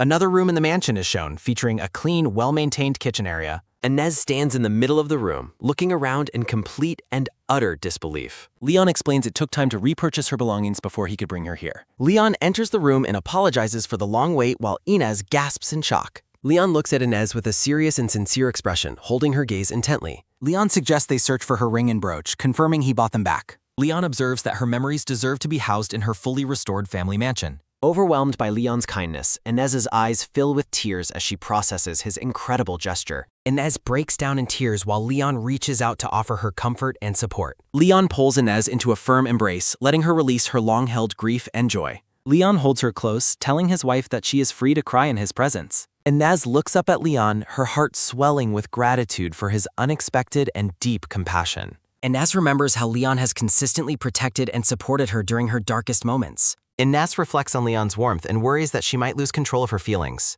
The scene shifts to a serene, magical lake that sparkles under the soft evening light. Leon and Inés walk along the edge of the water, enjoying the peaceful, natural atmosphere. Inés notes with a happy smile that the lake remains exactly as she remembers it. Inés explains her childhood connection to the lake and thanks Leon for the beautiful gift. Leon recalls how Inés had previously asked him to go on a walk with her. A lantern glows brightly on the grass, signaling the arrival of a quiet, intimate evening. The couple sits together under a tree, finding solace in each other's company by the lake. Inés shares that she received her most precious brooch in this very spot years ago. Inés describes a noble boy who once visited her grandmother and gave her a gift. Leon watches her closely, hoping she will realize he was the boy from her past. A memory flashes of a young girl presenting a flower crown to a bashful boy. Inés laughs at her memories, noting the boy's upright personality reminded her of Leon's. Inés wonders about the boy's current life, having never seen him again after that summer. Leon smiles knowingly and reassures her that the boy has grown up to do well. Inés' bright smile makes Leon's heart race as he feels a deep surge of affection. Leon reflects on how his heart feels the same way now as it did then. Leon pulls Inés into a kiss, finally revealing his feelings as they stand by the tree. Leon pulls back slightly and asks Inés if his sudden kiss was unwelcome to her. Inés blushes, explaining she was just surprised because of their lack of physical intimacy lately. Leon watches her reaction with a gaze filled with warmth, affection, and silent longing. Inés panics and tries to explain herself while a deep blush creeps across her face. Leon embraces her again, whispering her name as he pulls her closer for another kiss. Inez mentions being outside, but Leon ignores the surroundings to focus entirely on his wife. The couple shares a passionate and romantic kiss surrounded by blooming white roses. Morning light fills a luxurious bedroom as a new day begins after their intimate night. Inez wakes up alone in bed, wondering about the time as she sits up groggily. Inez recalls the passionate night she shared with Leon, feeling a mix of embarrassment and joy. Flustered by her own thoughts, Inez covers her face and questions her reaction to the memory. Inez looks at her sleeping husband, thinking about how he is still asleep in the morning. Leon remains fast asleep, his face peaceful as the morning light begins to fill the room. A quiet moment focuses on the stillness of the room while the master of the house sleeps. Inez watches him, thinking that although his composure remains, he also looks quite adorable while sleeping. Inez reflects on how every noble woman once sought the position of being Leon's wife. Distressed by her thoughts, Inez subconsciously squeezes the bedsheets while lost in her own worries. She acknowledges Leon's kindness but worries a woman without scars might be a better match. Inez fears that if Leon truly falls in love, their contractual relationship will come to an end. Her heart thumps painfully as she contemplates the fragile nature of her current life with him. Realizing her growing feelings make her role difficult, she is startled when Leon suddenly grabs her wrist. Leon is now awake, looking up at Inez with a serious expression as he holds her arm. Leon questions if his sleeping face is special, but Inez insists finding him adorable was a discovery. Leon's eyes widen slightly in surprise at the genuine and affectionate compliment his wife just gave him. He reaches out to take her hand in his, closing the distance between them on the bed. Leon tells Inez that she is actually the adorable one, leaving her confused and questioning his meaning. A gentle, knowing smile plays on Leon's lips as he watches his wife's flustered reaction. Leon teases her for blushing so easily while Inez begs him to stop because it is embarrassing. Leon asks if she understands his feelings now, and Inez softly confirms that she does. Leon pulls her closer, and Inez looks on with wide eyes as he leans in to kiss. As they share a kiss, Inez realizes with a start that the morning has already fully arrived. Leon smiles while holding her close, asking if the time of day truly matters for their intimacy. Inez is surprised, blushing deeply as she realizes Leon intends to continue their closeness during the day. Inez apologizes while panicking, explaining she is not familiar with such intimate behavior during the daylight hours. Leon ignores her protests, gently squeezing her hand to reassure her as he pulls her closer again. Leon smiles charismatically, suggesting that she can simply learn how to be more comfortable from him. The morning sun illuminates the ornate walls of their bedroom as the intimate atmosphere lingers. Inez lets out a soft sound as she experiences the depth of their physical and emotional connection. Overwhelmed by the moment, Inez reflects on the fact that she has truly become one with Leon. Holding him close, she worries that having deeper feelings for him will only lead to more pain. Leon whispers for Inez to let him in as he gazes at her with intense, focused longing. Inez is breathless as Leon calls her name, her heart racing as they share another passionate embrace. The couple shares a deep, romantic kiss, lost in each other's presence as the morning light shines. The scene shifts to the brightly lit, elegant hallway of the mansion as a new day continues. Leon presents a stock of invitations to Inez, who is shocked by the sheer number of them. Leon warns that many will try to take advantage of her and she needn't mind them all. Inez feels she must fulfill her duties but worries her reputation is still damaged by Lord Paul. Concerned about troubling Leon, she decides she must gain social influence and starts acting on her plan. Inez informs Leon that she intends to accept as many of the social invitations as she can. Leon questions her decision, worrying the workload will be too burdensome, but Inez insists she will be fine. Inez explains she must counter rumors and support him as a good partner in their contractual relationship. Inez clutches an invitation to her chest, her expression filled with a mix of anxiety and resolve. Leon flinches, his expression turning cold and distant at the mention of their relationship being merely contractual. Inez looks up, waiting for her husband's reaction after declaring her intent to be a better partner. Despite the tension, Inez gives a bright, determined smile as she confirms her plan to move forward. Leon looks away with a troubled gaze, simply stating that he understands her perspective on the matter. Inez resolves to focus on her role as a Marquess while continuing her search for the ring. A few days pass and the scene shifts to a meeting where Inez seeks a favor from Charlotte. Inez sits across from the blue-haired Princess Charlotte in a grand room, beginning their private tea meeting. Princess Charlotte looks surprised, covering her mouth as she listens to the request Inez has brought her. Inez explains that simply accepting invites isn't enough to establish a true presence in high society. Inez asks Princess Charlotte for her honest opinion regarding the social plan. Charlotte agrees, noting that tea parties hold significant political importance for women. Inez expresses her relief and asks for help in selecting the guest list. Princess Charlotte watches Inez with a warm and supportive smile during their meeting.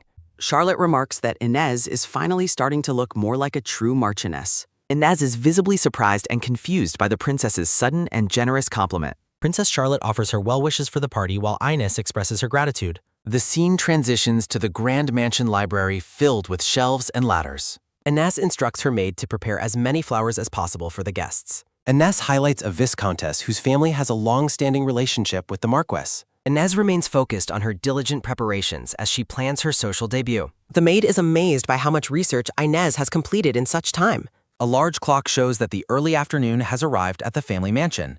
Inez realizes that it is time for Leon to depart for the Kingdom Palace. Leon prepares to leave as he walks through the grand hallway with an attendant. Inez peeks from behind a pillar to watch her husband before his scheduled departure. Leon notices Inez's presence and greets her as she steps out to meet him. Leon asks his wife if anything is wrong as he prepares to leave. Inez clarifies that she simply wanted to see him off before his long day. Leon stares at her with a serious and intense gaze as they stand together. Leon questions if she should be focusing on her busy tea party preparations instead. Inez claims she is acting as a good wife would, causing Leon to flinch. Leon reflects inwardly on her description of herself as a good wife during their talk. Leon takes her hand and calls her name while looking at her with intensity. The household staff watches the couple in shock at their sudden display of closeness. Leon pulls Inez close to him, closing the distance in the middle of the hallway. Leon stares into her eyes and asks if a simple send-off is truly all. Leon suggests that a wife should follow through with a more traditional goodbye. Inez is left confused and questioning what he means by following through. Leon explains that it is customary for a wife to kiss her departing husband. Inez is overwhelmed by a deep blush as she processes his bold and romantic request. Leon leans down toward Inez, his intention to share a kiss becoming very clear. Leon gently cups her face with his hand while looking at her with affection. Inez nervously swallows as she prepares for the intimate moment Leon has initiated. Leon pulls her closer and captures her lips in a soft and romantic kiss. After the kiss, Inez shyly asks if she performed her wifely duty correctly. Leon watches her with a satisfied and gentle smile following their brief intimate moment. Leon confirms she did well but admits that he still desires even more. The couple shares another deep and passionate kiss in the quiet of the hallway. Leon holds her firmly as they kiss, lost in each other before he departs. Leon stands alone for a moment, his expression unreadable after their intense goodbye. Leon lets out a long sigh as he begins walking toward the mansion exit. A blue-haired man greets Leon, noting that he hasn't heard him sigh in ages. The blue-haired man waves cheerfully as he joins Leon in the Grand Palace hallway. The man mentions hearing rumors about the upcoming tea party hosted by Leon's wife. He suggests that Inez's social efforts prove her deep love and devotion to him. Leon looks away with a troubled expression, seemingly doubting his friend's optimistic assessment. The blue-haired man asks if something happened and if they had a recent fight. The man wonders if they communicate well while Leon remains silent and deeply pensive. Leon worries about his emotions while his friend advises him to try winning her over. Leon blushes as he wonders if Inez's love could finally change their contractual relationship. Two noblewomen sit in elegant chairs awaiting the start of the controversial tea party. Inez stands gracefully, offering a warm smile to her skeptical and judging social guests. Guests express their surprise and disbelief at being invited to the mansion by Marquess Santatellis. A guest watches Inez take her seat, curious about how the disgraced Marchioness will behave. A close-up captures Inez's sharp purple eyes as she observes the room's hostile atmosphere. Inez maintains her calm demeanor, showing no outward reaction to the whispers surrounding her. A guest smirks, openly questioning why a woman with such a dubious past would host. The noblewomen giggle amongst themselves, clearly enjoying their attempts to humiliate their hostess. Marchioness Belova, an influential dark blue-haired woman, silences the group with a single word. Lady Belova sharply orders the other ladies to stop their rude and disrespectful behavior immediately. Belova suggests their insults will ruin the hospitality, while Inez realizes this woman once loved Leon. Narrator boxes identify Belova as a highly influential noblewoman from a prestigious counts family. A thought bubble recalls that Belova was previously a primary candidate to marry Lord Leon. Inez looks away, assuming that the powerful Lady Belova must harbor deep resentment toward her. Inez resolves to treat the situation with integrity, despite the obvious social and romantic rivalry. Inez politely thanks Lady Belova for her interjection but firmly declares that she is okay. Inez welcomes her guests to enjoy the day, prompting an annoyed and frustrated reaction from Belova. A narrative pause occurs as the scene transitions deeper into the tea party's social tension. Belova reflects on Ivan's history of divorce and marriage, acknowledging the persistent negative rumors. Sipping her tea, Belova suspects Inez is hosting the party merely to repair her reputation. Guests are pleasantly surprised by the quality, noting that the cookies are exceptionally delicious and fresh. Inez explains that she researched everyone's unique taste to provide the perfect refreshments for them. The ladies are shocked by her diligence, though some dismiss it as her basic duty. A lavish spread of cakes, macarons, and flowers showcases the immense effort Inez put forward. Inez continues to smile and entertain everyone, despite the constant stream of sarcastic and hurtful comments. Belova wonders why an outrageous woman would go to such extremes for a simple tea party. Belova identifies the rare black tea as a high-quality import, showing her refined and connoisseur tastes. Inez acknowledges Belova's expertise while the noblewoman still questions Leon's choice of a wife. A hand tightly squeezes a teacup handle, indicating the rising emotional pressure within the room. A guest asks Inez directly what her true intentions were for hosting such an event. The room falls silent as all eyes turn toward Inez for her official response. Belova asks if Inez's thorough research on the guests was just an attempt to win favor. Meanwhile, Leon is distracted from his work, his thoughts completely consumed by Inez's social battle. Leon pauses mid-writing, his hand frozen as he reflects on his wife's difficult afternoon alone. Looking worried, Leon wonders if the noblewomen are being particularly mean to his wife right now.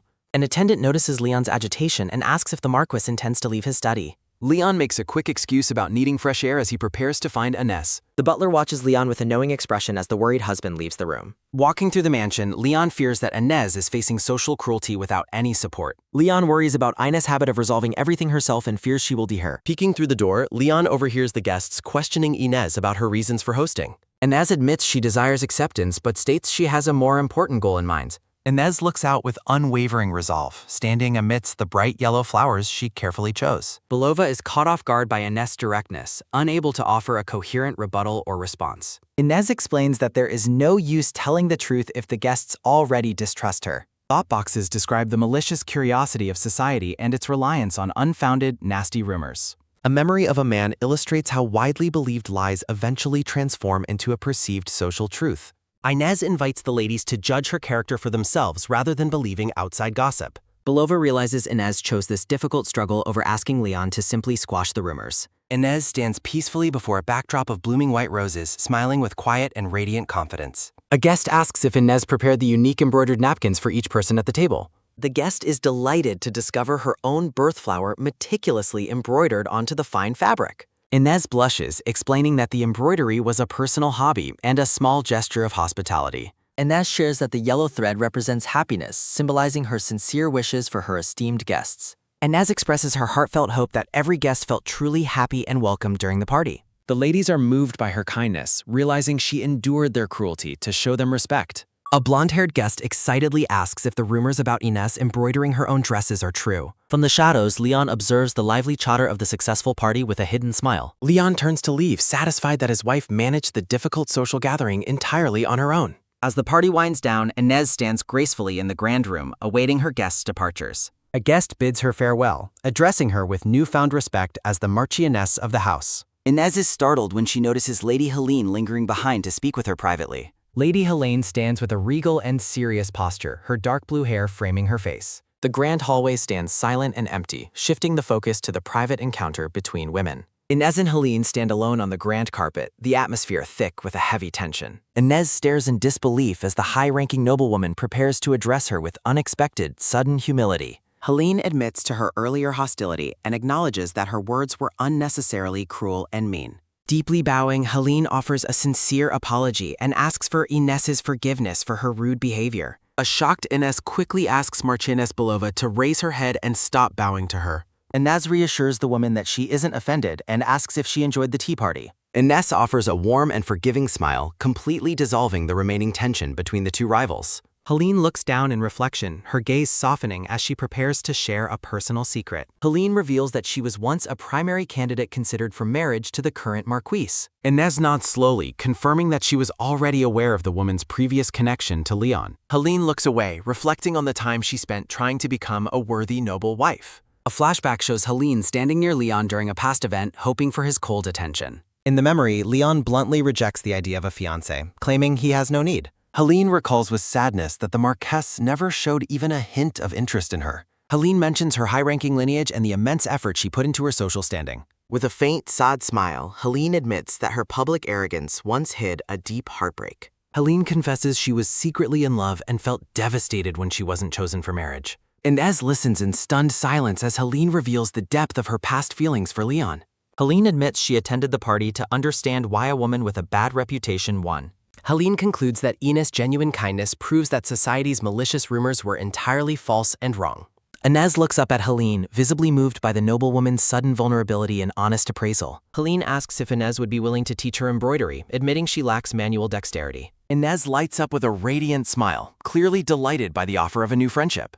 Helene invites Inez to use her first name, cementing their new bond as the party ends. Sitting alone at the empty table, Inez reflects on the successful and surprisingly positive social debut. Inez thinks about how she misjudged Helene and feels relieved to have found a kind ally. Inez enjoys a quiet moment of peace, sipping her tea while reflecting on the day's events. Helene's story about Leon's lack of interest continues to echo in Inez's mind, sparking new questions. Inez wonders why Leon chose her when so many other worthy noblewomen were available to him. Inez recalls Leon mentioning the numerous marriage proposals he received before their own contractual arrangement began. A wave of insecurity hits Inez as she realizes she might have been entirely replaceable to him. A transition shows a quiet hallway, indicating the passage of time into the late evening hours. Leon sits with Inez, listening as she describes the boutique recommendations she received from her guests. Leon watches his wife with a gentle, affectionate look, clearly pleased by her successful social efforts. Leon reaches out and affectionately pats Inez's head, showing his pride in her accomplishments that day. Inez reflects on the tea party, her heart racing as she feels genuine happiness. Leon gently leans against Inez from behind, creating a quiet and intimate atmosphere between them.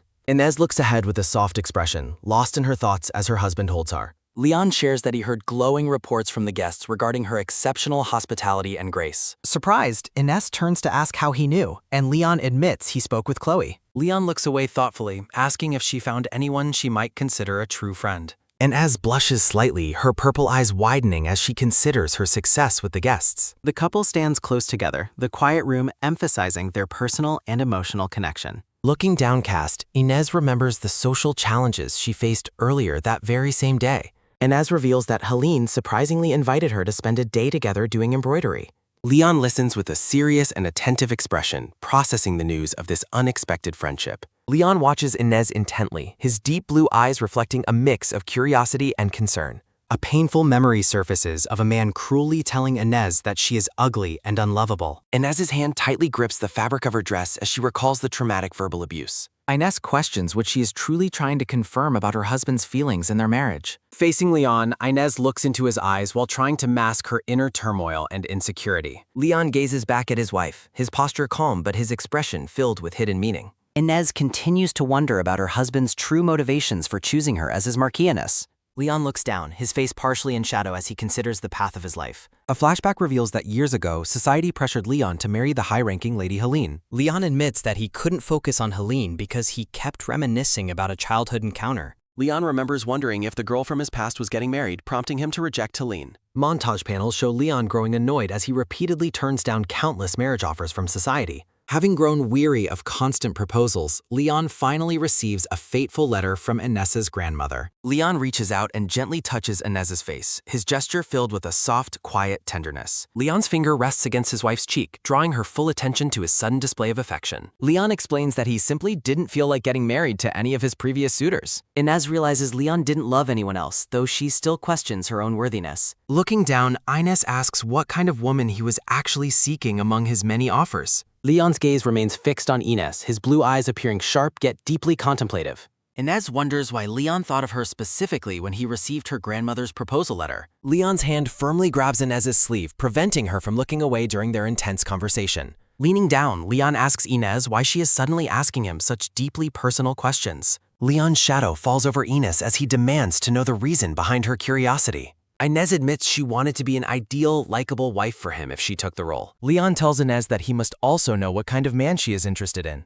Leon leans in close, asking Inez directly to describe the type of man she finds appealing. Blushing, Inez admits she likes someone kind and warm, though she privately thinks only of Leon. Inez's hand clutches her dress again as she struggles to manage her overwhelming romantic feelings. Leon mumbles into her shoulder, promising to do his best and asking for her genuine love. Inez stares in utter disbelief, her heart pounding at Leon's sudden and vulnerable request for love. Sometime later, a maid helps Inez with her dress as the evening activities of the mansion continue. While being dressed, Inez remains dazed, wondering if Leon actually said those romantic words to her. The couple is seen from a distance sitting together, the quiet luxury of the room surrounding them. Inez appears confused and thoughtful, her mind replaying every detail of the intense encounter with Leon. Leon pokes Inez's forehead, playfully asking about her frown as she notices he is treating her differently. Leon pulls Inez away from her work, insisting that she is working too hard and needs rest. Inez looks up at him, stunned by his sudden protectiveness and the change in his behavior. Blushing intensely, Inez hides her face as she realizes he is being much sweeter and more physical. A maid's voice startles Inez out of her daydream, causing her to jump and quickly answer. Inez apologizes for her distraction while the dressmaker confirms that the initial dress measurements are finally finished. The narration highlights the dressmaker's royal connections and her frequent assistance with Inez's seasonal wardrobe. Checking her record book, the dressmaker decides to wait for Inez's personal embroidery before completing the dress. The dressmaker pauses mid-departure to share one final surprising piece of news with the young Marquess. The dressmaker reveals that the queen is impressed by Inez's embroidery and wishes to meet her personally. Inez stands frozen in shock, her mind reeling from the unexpected news of the queen's personal interest. With a gentle expression, the dressmaker invites Inez to accompany her on an upcoming visit to the palace. Inez is overwhelmed by the sudden offer, struggling to process the prestige of visiting the royal palace.